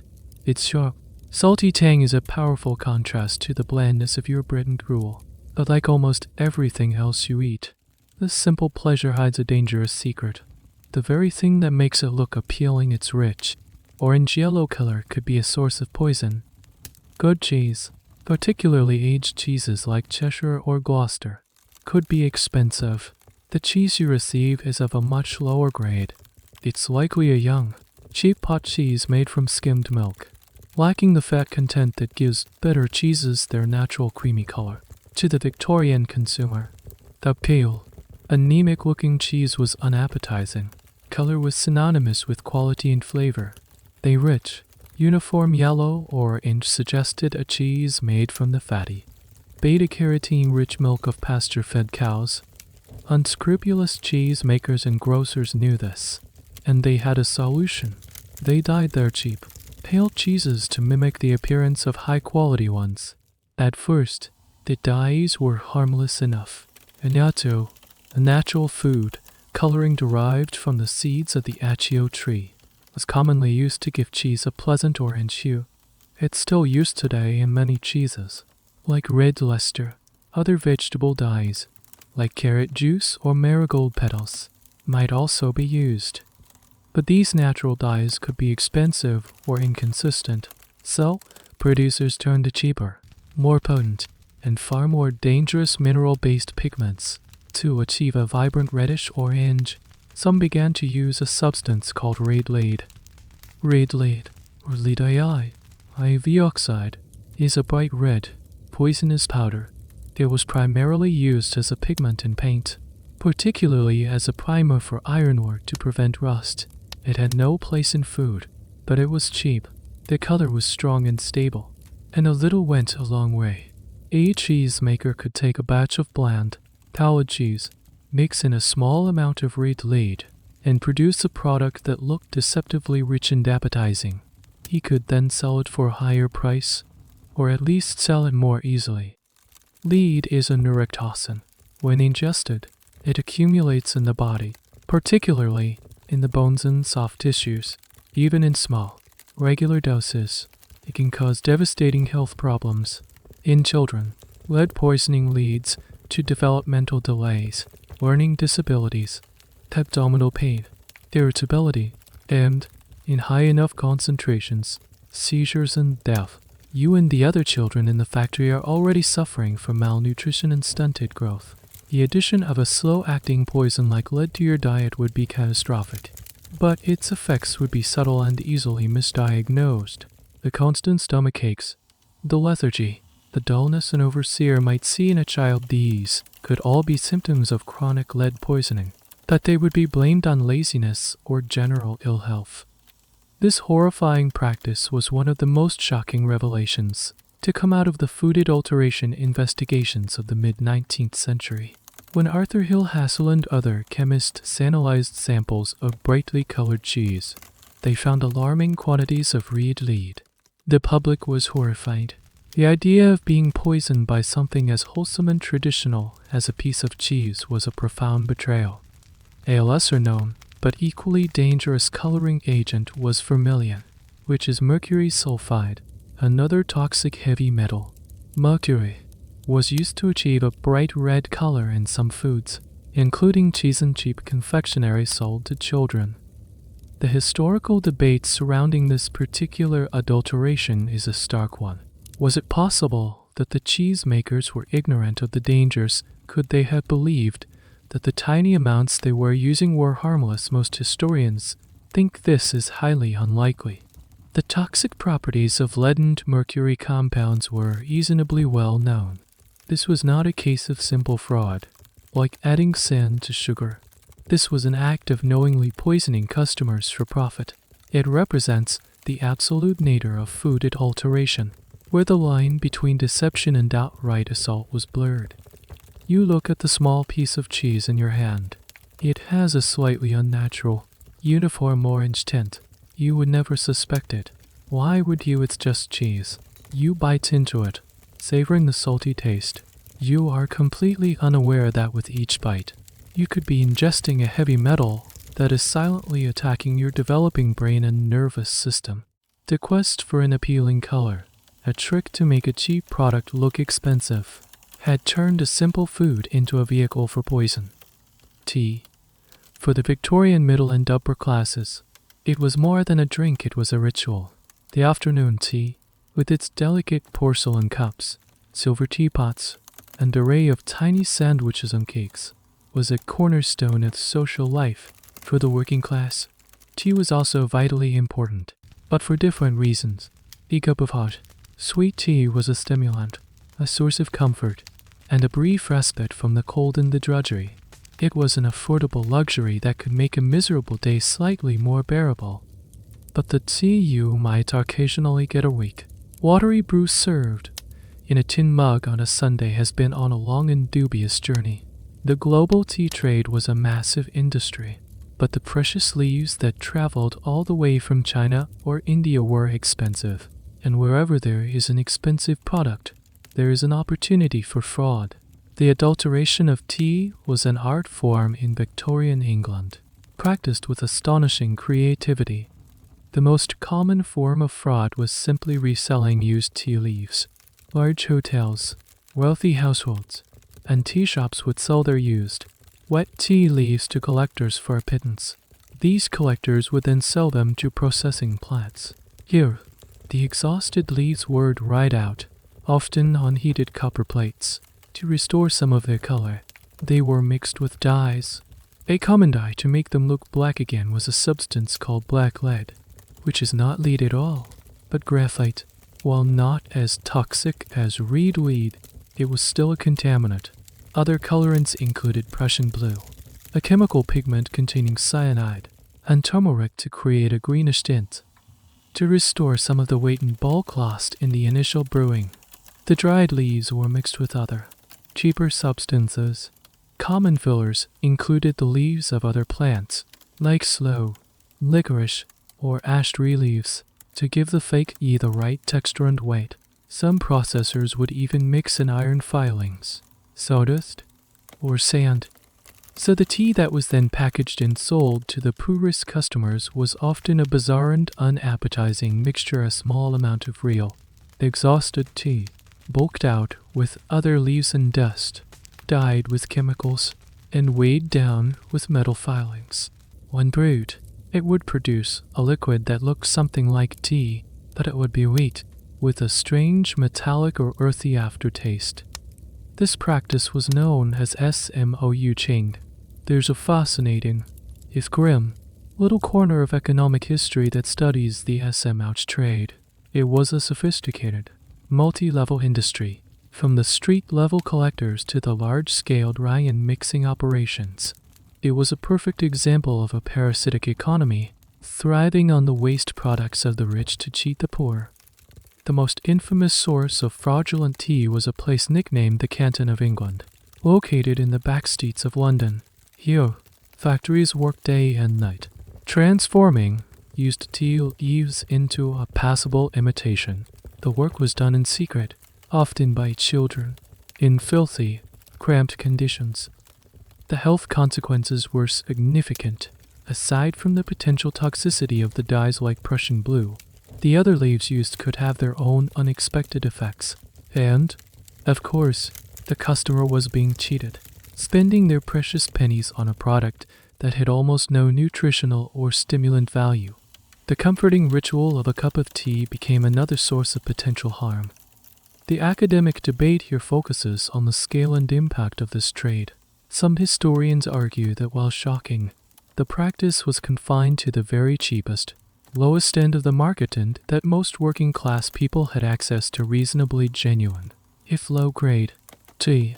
Others contend that the adulteration was so widespread that almost everyone, except the very wealthy, was likely consuming tea that had been tampered with in some way. The truth is, as always, hard to pin down, as the smouchers were not exactly keeping detailed records. When you are handed your mug of hot, brownish water, you drink it gratefully. The warmth is soothing. The small amount of sugar in it is a rare treat. You might notice that it tastes a little off, a bit thin and metallic, but you would never guess the reason. You would never imagine that the dark leaves at the bottom of your cup might be a cocktail of recycled tea, ash leaves, and iron filings, all dyed to look like the real thing. It's another betrayal. Another example of how the machinery of commerce in your world is designed to take the most basic comforts and corrupt them for a tiny profit. The simple act of having a cup of tea becomes a gamble. For a long time, you and thousands of others have been the silent victims of a fraudulent system. You eat your chalky bread, drink your tainted water, and chew on your lead-colored cheese without knowing the full extent of the deception. You feel the effects, the stomach aches, the constant fatigue, the strange illnesses, but you have no name for their cause. You exist in a world where food is a mystery, its origins unknown and its contents a gamble. But outside the factory walls, a slow-burning fuse of outrage has been lit. The fight against food adulteration wasn't a single battle, it was a long, grueling war fought on multiple fronts by a cast of dedicated, and sometimes eccentric, individuals. It was a fight that pitted science, journalism, and social reform against the powerful vested interests of manufacturers and the inertia of government. The undisputed general in this war was Drive. Arthur Hassall. We've mentioned him before, but his contribution cannot be overstated. Before Hassall, Proving adulteration was difficult. A baker could claim that any chalk found in his bread was naturally present in the water or the salt. Hassall's genius was his systematic use of the microscope under its lens. The truth was undeniable. The angular, crystalline structure of alum was completely different from the soft, rounded particles of flour. The cells of a slow leaf were visibly different from those of a tea leaf. The microscope made the invisible visible, turning food into forensic evidence. A series of articles in The Lancet, beginning in 1851, was a bombshell. Week after week, he and his team analyzed common foodstuffs, from bread and milk to coffee and cayenne pepper, and week after week, they published their damning findings, complete with the names and addresses of the fraudulent tradesmen. It was a brilliant strategy of naming and shaming that terrified the establishment and captivated the public. It was the birth of investigative consumer journalism. Another key figure, though less famous, was a German-born chemist named Friedrich Acum. Decades before Hassall, in 1820, he published a book with the sensational title, A Treatise on Adulterations of Food and Culinary Poisons. It had a skull and crossbones on the title page and the chilling motto, There is death in the pot. Acum exposed many of the same practices Hassall would later confirm. From copper and pickles to lead-in wine, his book was a bestseller, but the backlash was severe. The powerful food industry lobby attacked him relentlessly. He was accused of libel. His reputation was destroyed, and he was eventually forced to flee England and return to Germany in disgrace. He was a man ahead of his time, a martyr for the cause. The battle was also fought in the political arena. Social reformers and crusading MPs, like John Postgate, a surgeon from Birmingham, spent years lobbying Parliament. They faced immense opposition. The prevailing political ideology of the time was laissez-faire. The belief that the government should not interfere in the free market. Manufacturers argued that regulations would stifle trade, increase prices, and that the principle of caveat emptor, let the buyer beware, should apply. It was the consumer's responsibility, they argued, to judge the quality of what they bought. This argument, of course, completely ignored the reality that for most people, it was impossible to detect these sophisticated, often invisible, forms of adulteration. This clash of ideologies is a subject of ongoing historical discussion. Was the resistance to food safety laws purely about protecting profits and upholding a free market philosophy, or was there also a genuine, if misguided, fear of creating a nanny state that would over-regulate people's lives? The debate raged for decades, with reformers accused of being alarmists and socialists, and manufacturers portrayed as public-spirited providers of affordable goods. Eventually, the evidence became too overwhelming to ignore. The scientific work of Hassall, the public outcry fueled by the press, and the tireless lobbying of reformers finally led to a breakthrough. The first Adulteration of Food Act was passed in 1860. It was a weak, flawed piece of legislation with many loopholes, but it was a start. It established the principle that the government did have a right and a duty to protect its citizens from being cheated and poisoned. It was followed by stronger acts in 1872 and 1875, which finally gave local authorities the power to appoint public analysts and prosecute offenders effectively. This slow, hard-won victory was happening in a world far removed from your factory floor. You wouldn't have heard of Dr. Hassall or the parliamentary debates that their struggle would, eventually, change the food you ate. The fight was a recognition that your health mattered.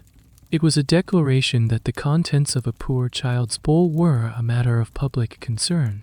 The chalk would slowly start to disappear from the bread, and the red lead from the cheese.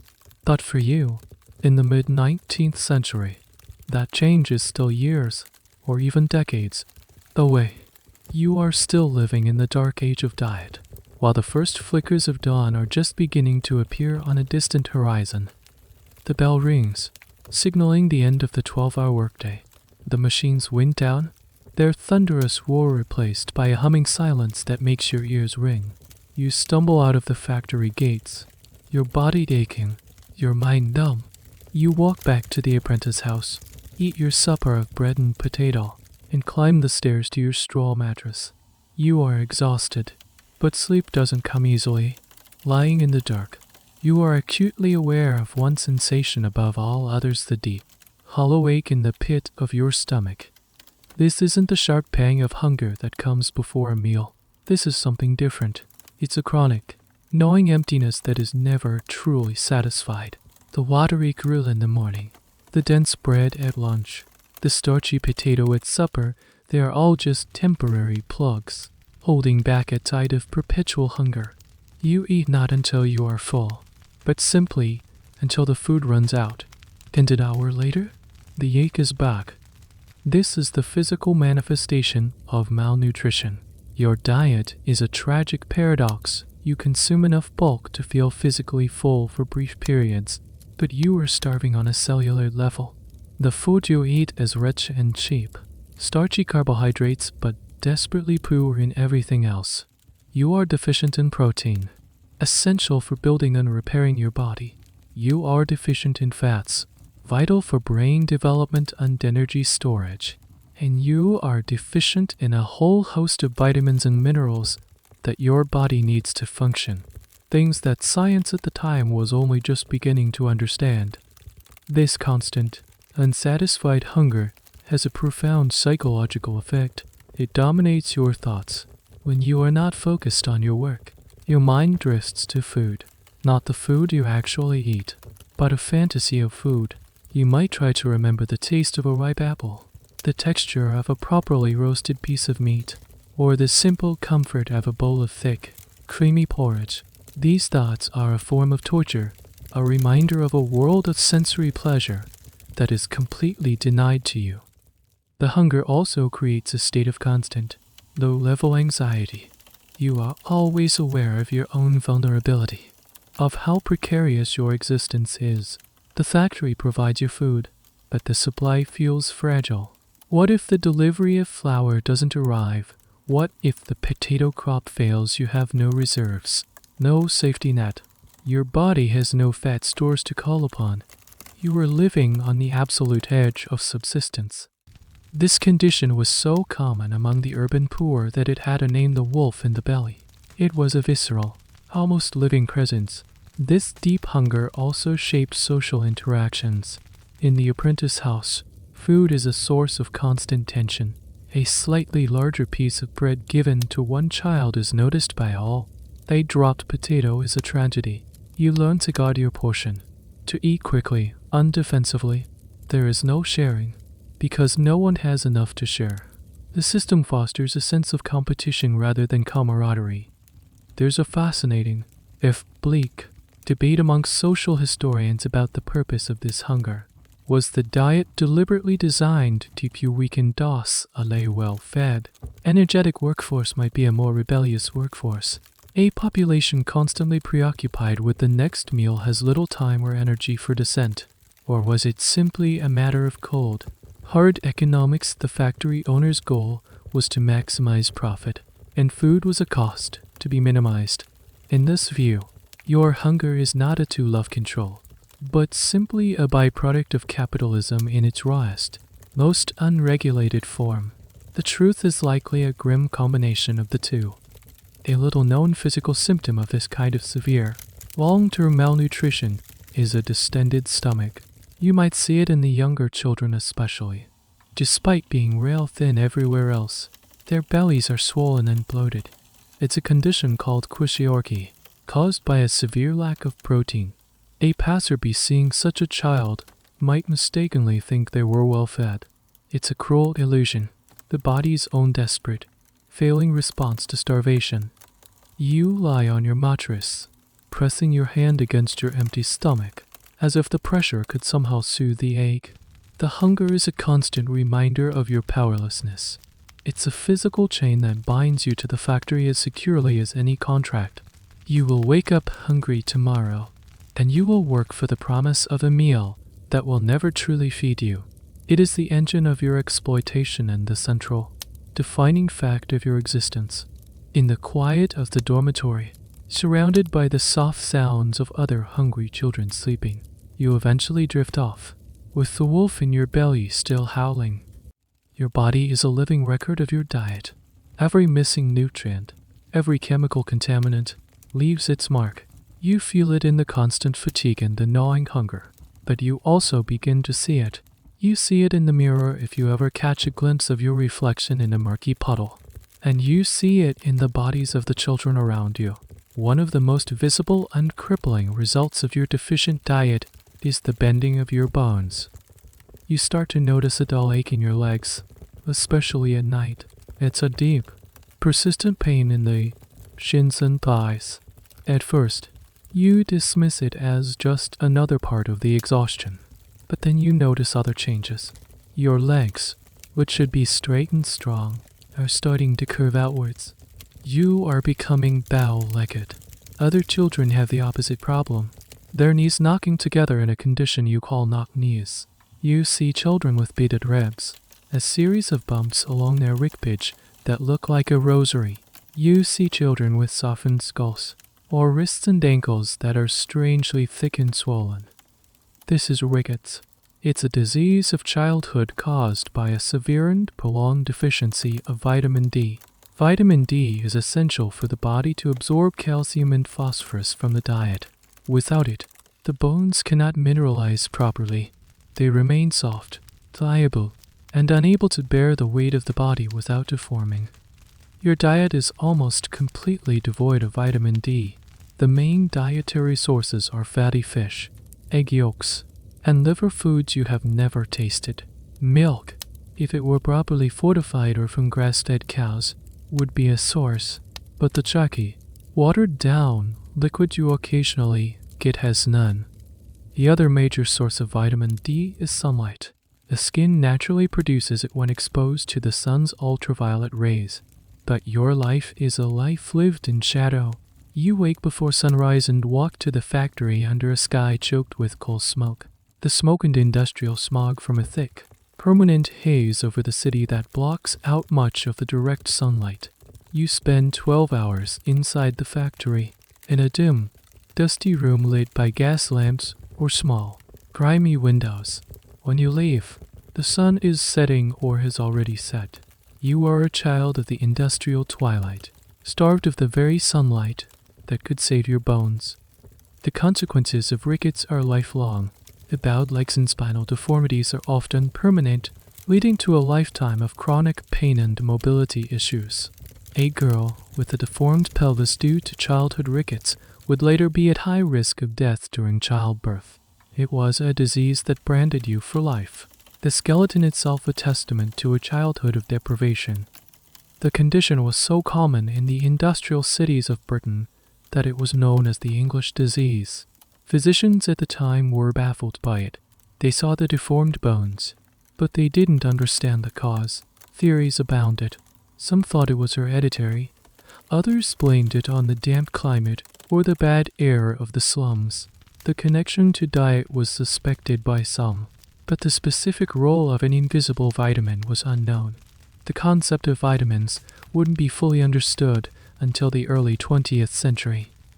This leads to a poignant historical debate how much of the suffering caused by diseases like rickets was a result of poverty, and how much was a result of pure ignorance. Even a well-meaning factory owner or parish official, providing a diet they believed was adequate, would have had no knowledge of vitamin D. They could not provide what they did not know you needed. This doesn't excuse the exploitative labor or the adulterated food, but it adds a layer of complexity. Your suffering is a product not just of cruelty and greed, but also of the profound scientific darkness of the age. A strange and little-known folk remedy for rickets at the time was to rub the child's body with fish oil or, in some areas, to hang a bag of fish guts around their neck. It sounds like pure superstition, but there was a sliver of accidental science to it. The fish oil, rich in vitamin D, could be absorbed through the skin in small amounts. It was the right cure, applied for the wrong reasons. You look down at your own legs. You can see the gentle, unnatural curve beginning to form. You feel the ache in your bones. Your own skeleton is betraying you, bending under the weight of your life. It's a slow, quiet violence, a deformity being etched into your fairy frame by a diet of darkness and a sky without sun. You notice it when a new child arrives at the factory, fresh from the countryside. They might be the same age as you, perhaps 10 or 11 years old, but they look like a giant. They are taller, their limbs are thicker, and their face has a healthier, rounder look to it. In a few months, you see them change. The color drains from their cheeks. Their shoulders begin to stoop, and they seem to shrink, becoming more like you. Your body has stopped growing, or rather, it's growing at a painfully slow rate, a fraction of what it should be. At an age when you should be experiencing a growth spurt, your body is in a state of arrested development. The lack of protein, calories, and essential nutrients means there are simply no building blocks available for you to grow taller or gain weight. This was one of the most visible and well-documented consequences of child labor and malnutrition in the Victorian era. In the 1832, a series of parliamentary reports, most famously the Sadler report, interviewed thousands of factory workers, including children. Doctors were brought in to measure and examine them. The statistics they compiled were stark and shocking to the public. They found that factory children were, on average, several inches shorter and significantly lighter than children from rural areas or from wealthier backgrounds. Your small stature is, in a way, an advantage for the factory owner. Your small, nimble fingers are ideal for piecing together broken threads. Your small body can move easily in the cramped spaces between the machinery. The system that stunts your growth is the same system that finds your stunted growth useful. It's a cruel, self-perpetuating cycle. The lack of growth isn't just a matter of height. It affects your entire physical development. Puberty, for those who survive to reach it, is often delayed by years. Your body, in its desperate attempt to conserve energy just for survival, shuts down non-essential functions, and that includes the complex processes of maturation. You are trapped in a state of perpetual pre-adolescence, a child's body forced to do an adult's work. This phenomenon gives rise to a specific historical debate about the long-term impact on the British population. Some biometric historians and economists have studied military recruitment records from the 19th and early 20th centuries. They use the average height of soldiers as a proxy for the health of the general population. Their findings suggest that the generations that grew up during the most intense period of industrialization were significantly shorter than the generations before and after. It's a controversial idea, but it suggests that the Industrial Revolution, for all the wealth it generated, may have had a devastating, multi-generational impact on the physical well-being of the working class. The nation grew richer while its people, quite literally, grew shorter. You feel this lack of growth as a profound weakness. You are always tired. Lifting a heavy bucket or pushing a cart requires a monumental effort. You watch the overseers, large, heavy-set men who seem to possess a strength that is almost superhuman. They are a different species. The gap between you and them is not just one of class, it's a physical chasm carved out by years of differing nutrition. A small, almost pathetic detail from the era's medical reports is the description of the skin of malnourished children. It was often described as being thin, pale, and inelastic. It bruised easily and healed slowly. A small cut from a piece of machinery, instead of healing quickly, might fester for weeks, becoming an open sore. Your body simply doesn't have the resources to perform the most basic repairs. You huddle with the other children during a break. You are a community of the small. You look like a group of 8-year-olds, but in reality, your ages range from 10 to 14. You have old eyes and young old faces. Your expression's a mixture of childhood innocence and a weary, adult resignation. Your stunted growth is a quiet tragedy. It doesn't hurt in the same way a bending bone or a hungry stomach does. It's a theft, You have been robbed of your own physical potential. You will never know how tall you might have been, how strong you could have become. The ghost of a larger, healthier version of yourself will walk with you for the rest of your life, a silent testament to the body you were supposed to have, the body that was sacrificed at the altar of the factory. You are being permanently diminished, your future physical self erased by the daily deprivation of the present. There is a sound that provides the constant background music to your life, a sound even more persistent than the roar of the factory. It's the sound of coughing. You hear it in the dormitory at night, a chorus of dry, hacking rasps and deep, chesty rattles. You hear it on the factory floor, a child doubling over their machine in a fit of coughing so violent it leaves them breathless and dizzy. You hear it on the street, in the alleyways, everywhere. It's the sound of the consumption. Today, we call it tuberculosis TB in Victorian England. It was the captain of all these men of death, a disease that killed more people than any other. And the conditions of your life make you a perfect target. Your body, weakened by years of malnutrition, has a severely compromised immune system. The fortress that is supposed to protect you from disease has crumbling walls and unguarded gates. The bacterium Mycobacterium tuberculosis thrives in the very air you breathe. It spreads through airborne droplets when an infected person coughs, sneezes, or even speaks. The factory floor is an ideal incubator. You work for 12 hours a day in a crowded, poorly ventilated room, breathing in the same lint-filled, recycled air as hundreds of other people, many of whom are already carrying the disease. The warmth and humidity of the spinning rooms create a perfect environment for the bacteria to survive and spread. Your diet plays a crucial role in your susceptibility. A healthy, well-nourished body can often fight off a TB infection, walling off the bacteria in the lungs where it can lie dormant for years, a condition known as latent TB.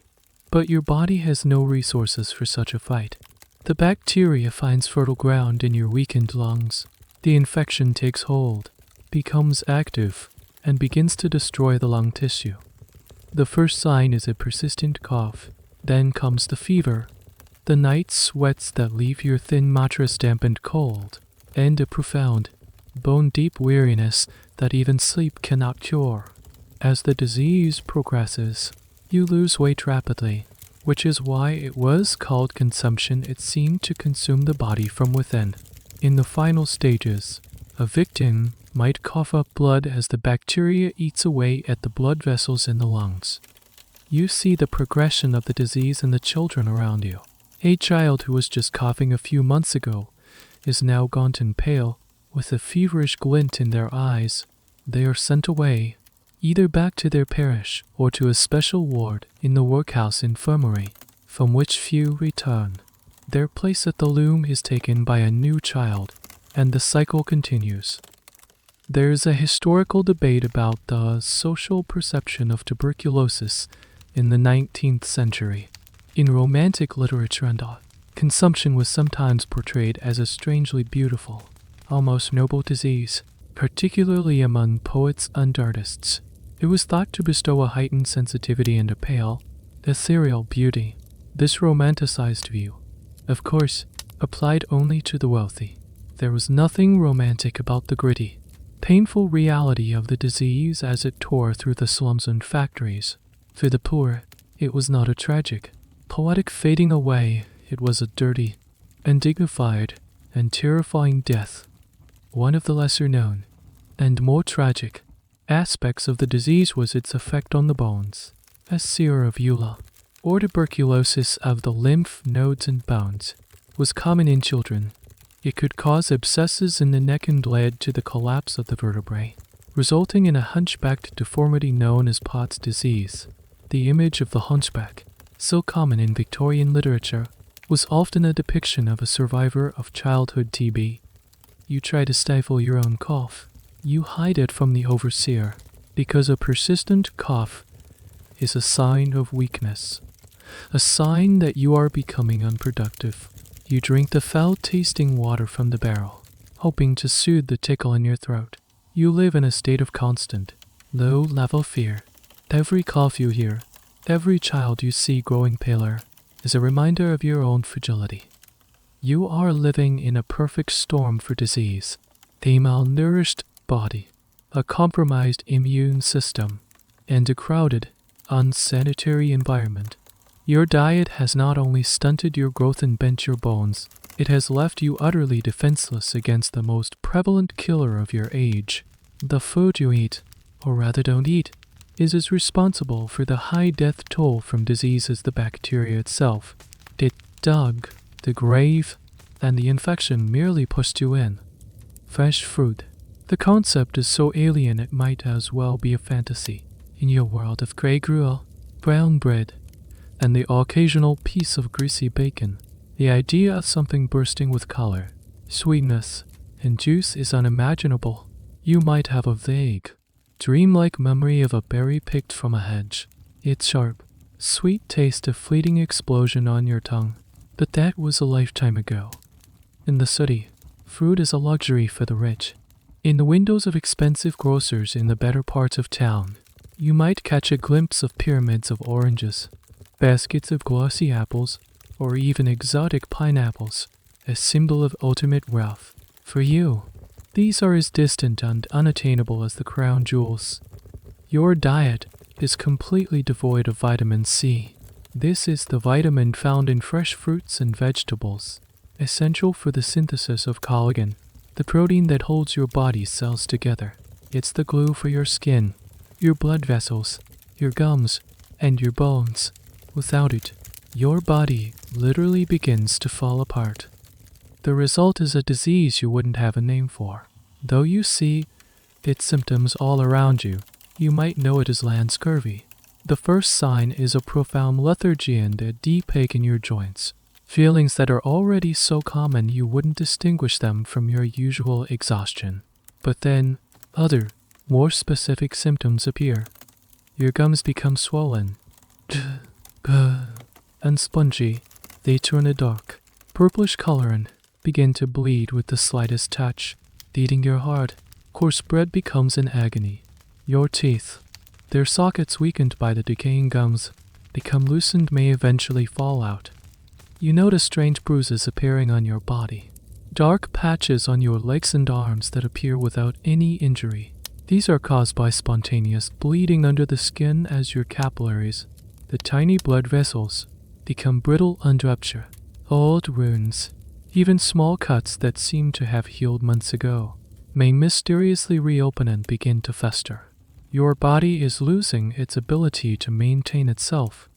Scurvy is most famous as a disease of sailors on long voyages, deprived of fresh produce for months on end. The British Royal Navy had famously solved the problem in the late 18th century by issuing a daily ration of lime or lemon juice.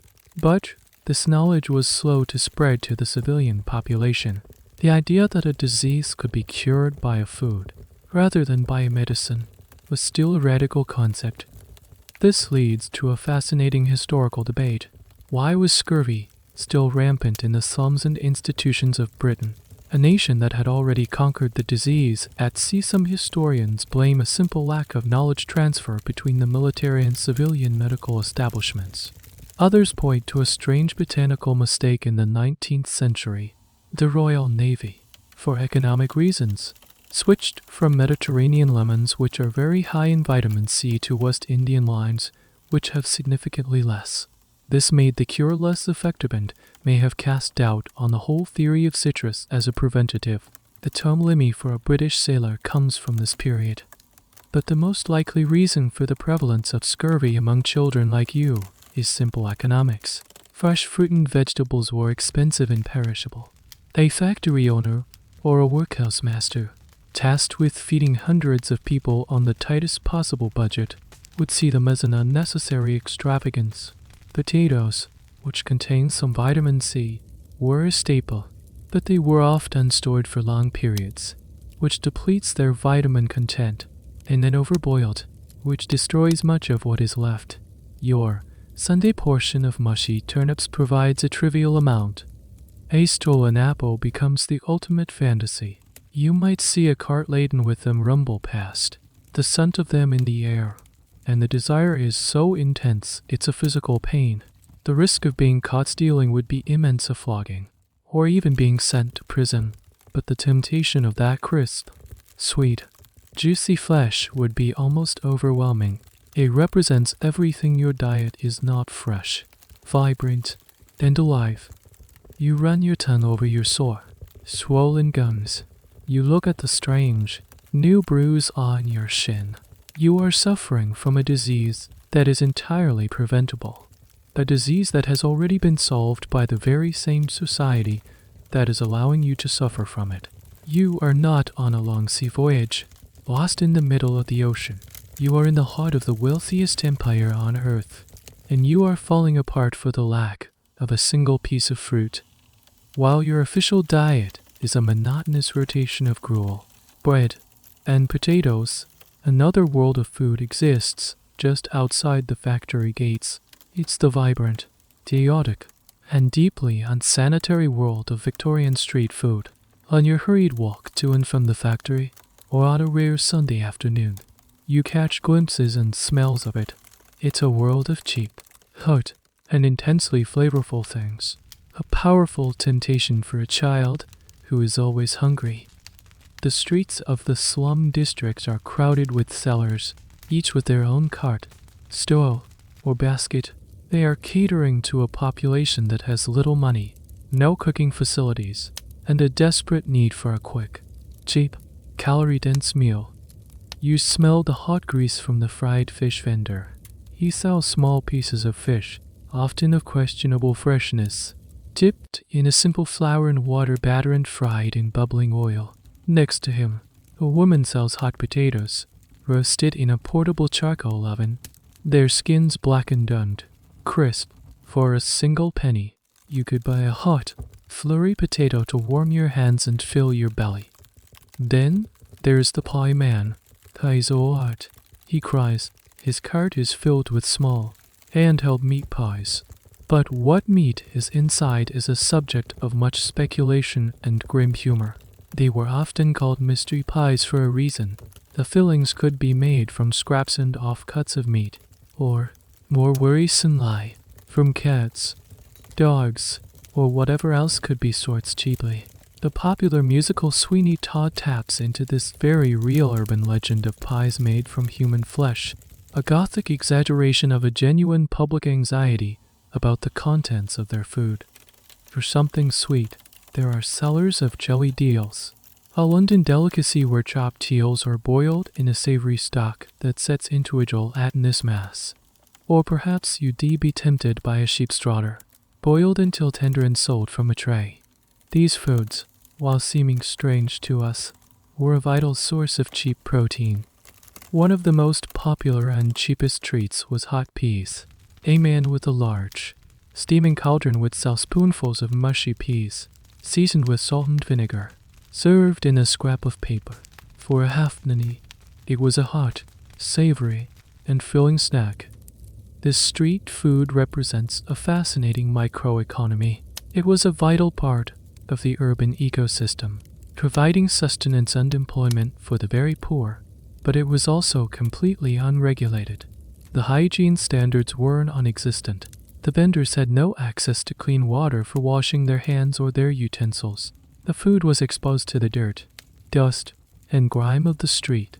The oil for frying might be reused for days on end, and the ingredients were always the cheapest, and therefore the most suspect, available.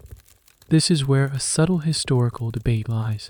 Were these street vendors charlatans, knowingly selling tainted and dangerous food to the most vulnerable, or were they simply entrepreneurs of poverty, doing their best to survive in the same harsh system, providing a necessary service with the limited resources they had? The reality is that most were likely just as poor as their customers, operating on razor-thin margins. They weren't trying to poison people, they were trying to make a living. The poor were feeding the poor, and the food, for all its risks, was incredibly alluring. It was hot. Your factory food is always lukewarm or cold. It was flavorful, packed with salt, vinegar, and fat, intense tastes that your palate craved. And it was available. It was right there, on the street, smelling delicious. You have no money of your own. Your labor at the factory pays for your keep, but you never see a single coin. So, this world of street food is a tantalizing display just beyond your reach. You can only look and smell. The desire it creates is acute. You might see an overseer buy a hot pie and eat it in front of you, the greasy gravy dripping down his chin. The injustice of it is a sharp, bitter pill. On a rare occasion, a child might find a lost penny, or be given one by a charitable stranger. The decision of how to spend it would be momentous. A hot potato, a meat pie, that would be the only real choice, the only act of consumer freedom you might experience in a year. The taste of that single, chosen item would be remembered and savored for months. As you hurry past the stalls, the smells mingling with the coal smoke and the stench of the gutters, you are walking through a museum of desperate eating. It's a world away from your controlled, monotonous diet, a world of risk and flavor that is, for now, locked away from you. Years pass, the seasons turn, marked not by the changing leaves, but by the subtle shifts in the factory's temperature, the stifling heat of summer, the bone-chilling damp of winter. You are older now, a teenager, though your body is still small and frail. You are a veteran of the factory floor, your movements economical, your face etched with a permanent weariness. The world outside the factory walls has been changing, but the changes are slow, and they rarely seem to reach you. However, whispers begin to circulate, whispers of new laws, of inspectors, of rules that are meant to protect you. These are the Factory Acts, a series of legislative efforts that represent one of the first major cracks in the brutal edifice of early industrial capitalism. The push for reform had been going on for decades, driven by a strange alliance of evangelical Christian philanthropists, radical working-class organizers, and even some compassionate, paternalistic Tory aristocrats who were horrified by the conditions in the new industrial towns. Figures like Lord Ashley, later the Earl of Shaftesbury, became tireless champions for the cause in Parliament, using the shocking evidence from reports like the Sadler report to argue for government intervention. The opposition was fierce. The factory owners and their powerful lobby in Parliament argued that any regulation would be ruinous. They claimed that their entire profit was made in the last hour of the workday, and that reducing the hours would bankrupt them and destroy British industry. They argued that it was a parent's right to decide if their child should work, and that the state had no business interfering in the family or the free market. The first significant law was the Factory Act of 1833. It was a landmark piece of legislation. It banned the employment of children under the age of 9.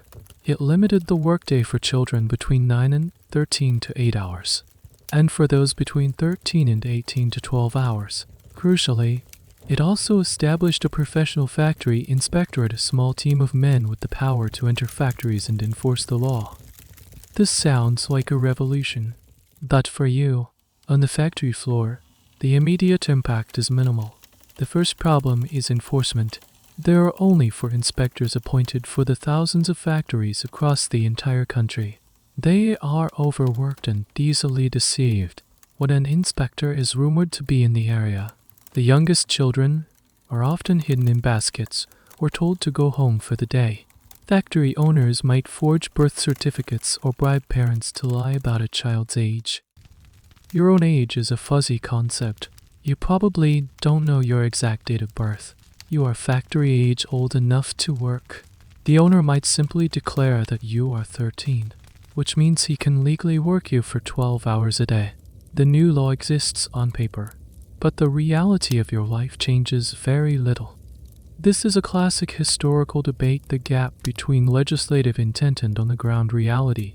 Did the early Factory Acts fail because they were poorly designed and weakly enforced, or were they a necessary first step, establishing a crucial principle of state intervention that could be built upon over time? Most historians now see them as the latter, a slow, painful, but ultimately vital process of learning how to regulate an entirely new kind of society. One of the strangest and least effective parts of the 1833 Act was a requirement that child workers receive 2 hours of schooling per day. This was a well-intentioned clause, but the reality was often a farce. The school might be a corner of the coal cellar, and the teacher might be an illiterate old worker who was too infirm for factory work himself. As the years go by, more acts are passed. The Act of 1844, for example, is a major step forward. It includes women in the 12-hour day restriction and, for the first time, introduces some rudimentary safety requirements, like the fencing of dangerous machinery. The 10 Hours Act of 1847 is another huge victory for reformers, finally limiting the workday for women and young people to 10 hours. But even with these gradual improvements, one thing remains conspicuously absent from the legislation: any rules about food. The law might begin to regulate your hours and your safety, but it does not dictate what the factory owner must feed you. Your diet of gruel and adulterated bread remains perfectly legal. The slow, creeping progress of the law addresses the conditions of your labor, but not the conditions of your body. You might notice that you finish work a little earlier now, perhaps at 6 in the evening instead of 8. You might notice a flimsy wooden guard has been placed around a particularly dangerous set of gears. These are small, almost imperceptible shifts. They are the first signs that the world is beginning to acknowledge your existence, to see you not just as a unit of labor, but as a human being worthy of some small measure of protection. But the wolf in your belly still howls. The law has shortened your workday, but it hasn't filled your bowl. The years have laid their weight on you. You are no longer a child. You are a young adult, though you feel much older. Your body is a map of your life, the slight curve in your legs, the network of fine scars on your hands, the stoop in your shoulders. You have survived. That, in itself, is a victory. Many of the children you started with did not. They faded away, victims of disease, accidents, or the simple, grinding exhaustion of it all. You still work at the mill. The noise, the dust, the rhythm of the machines are as familiar to you as your own heartbeat. But things have changed. Slowly, almost imperceptibly. The 10-hour day is now standard. The youngest children are no longer on the factory floor, they are in school, at least for part of the day. The inspectors are more numerous now, and their visits are less of a novelty. The worst of the dangers have been fenced off. The world has not become kind, but it has become slightly less cruel. And the food has changed, too, just a little. One morning, you are given your breakfast bowl, and you notice something different. The gruel is not as watery. It's thicker, more substantial. You can see more oats and fewer gray, floating specks. You take a taste. There is a faint, unfamiliar hint of something else. Salt, not a lot, just enough to cut through the blandness. It's a small change, but it feels monumental. The bread for your lunch is different now as well. It's still a coarse, dark loaf, but it no longer has that sour, chemical taste. It tastes more like bread and less like a science experiment. The public outcry and the slow, steady pressure of the food safety laws have begun to work their way down the supply chain. The baker who supplies the mill can no longer get away with mixing almond chalk into his flour with impunity. He might still use cheap flour, but he can no longer sell poison. These changes are not born from a sudden surge of generosity from the factory owner. They are the result of decades of struggle by people you will never meet. They are the legacy of Dr. Hassall and his microscope, of Lord Shaftesbury and his tireless speeches in Parliament, of the thousands of unknown working class men and women who organized and protested for a better life. They are also the result of a shifting economic reality. A slightly healthier, more energetic workforce, it turns out, is a more productive workforce. A small investment in better food could pay for itself in reduced sickness and increased output. It's a cold, economic calculation, but the result is a marginal improvement in your life. There's a historical debate about this very moment of transition. When did the hungry 40 seconds, the bleakest period of the Industrial Revolution, truly end? Some historians point to the repeal of the Corn Laws in 1846, which lowered the price of bread. Others look to the rising real wages of the 1850 seconds and 60 seconds. Still others argue that the most significant change came from the public health revolution, the building of sewers and clean water systems that drastically reduced the burden of disease. For you, the debate is academic. You only know that your bowl is slightly fuller than it was yesterday. A particularly poignant, small detail from this period is the rise of the cooperative store. These were shops founded and owned by working-class communities themselves. By pooling their resources, they could buy goods in bulk, directly from wholesalers, and ensure they were pure and unadulterated. They were a grassroots solution to the problem of fraudulent retailers, a way for the poor to take back control over their own food. You eat your slightly thicker, slightly salty porridge. It does not fill you with joy. It does not erase the years of hunger, the memory of the wolf in your belly. The damage to your body has been done, but it represents something. It represents progress. A slow, painful, grinding progress, measured out in spoonfuls of porridge and ounces of bread. You look around the factory floor. The faces are still tired. The work is still hard, but there is a subtle difference in the air. The absolute, bottomless despair of your childhood has been replaced by a kind of grim resilience. The future is no longer an impossible, mythical concept. It is something that might actually arrive. Your journey, which began in the cold, pre-dawn darkness with a hollow stomach, is not over, but the darkest part of the night has passed. The food is still bad, but it is not as bad as it was. And in your world, that is a revolution. The world around you seems to soften at the edges now. The sharp, clattering sounds of the factory day begin to fade, replaced by a low, gentle hum. The hard lines of the machinery blur into soft, gray shapes, receding into a comfortable distance. You feel a sense of weightlessness, as if the heavy, tired body you've inhabited for so long is finally being lifted, floating on a quiet tide. The constant, gnawing ache in your stomach, the companion of a lifetime, has finally gone quiet. It is not replaced by the heavy, sluggish feeling of a soup pudding, but by a peaceful, calm emptiness, a neutrality. The absence of pain is its own gentle pleasure. You are no longer hungry. You are no longer thirsty. You are simply at rest. The air you breathe is no longer thick with cotton dust and the smell of oil. It is cool and clean, carrying the faint, sweet scent of damp earth and night, blooming flowers, a fragrance from a life you almost forgot you remembered. Each breath is easy, deep, and slow, filling you with a sense of quiet and calm that settles deep within your bones. You can feel the straw mattress beneath you, but it is no longer thin and lumpy.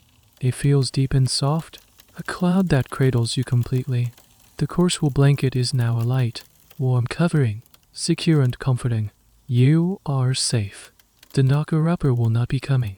The factory whistle will not shriek. There is nothing to wake for, nothing to run to. There is only this stillness, this gentle, enveloping peace. Your journey is over. The long, hard day is done.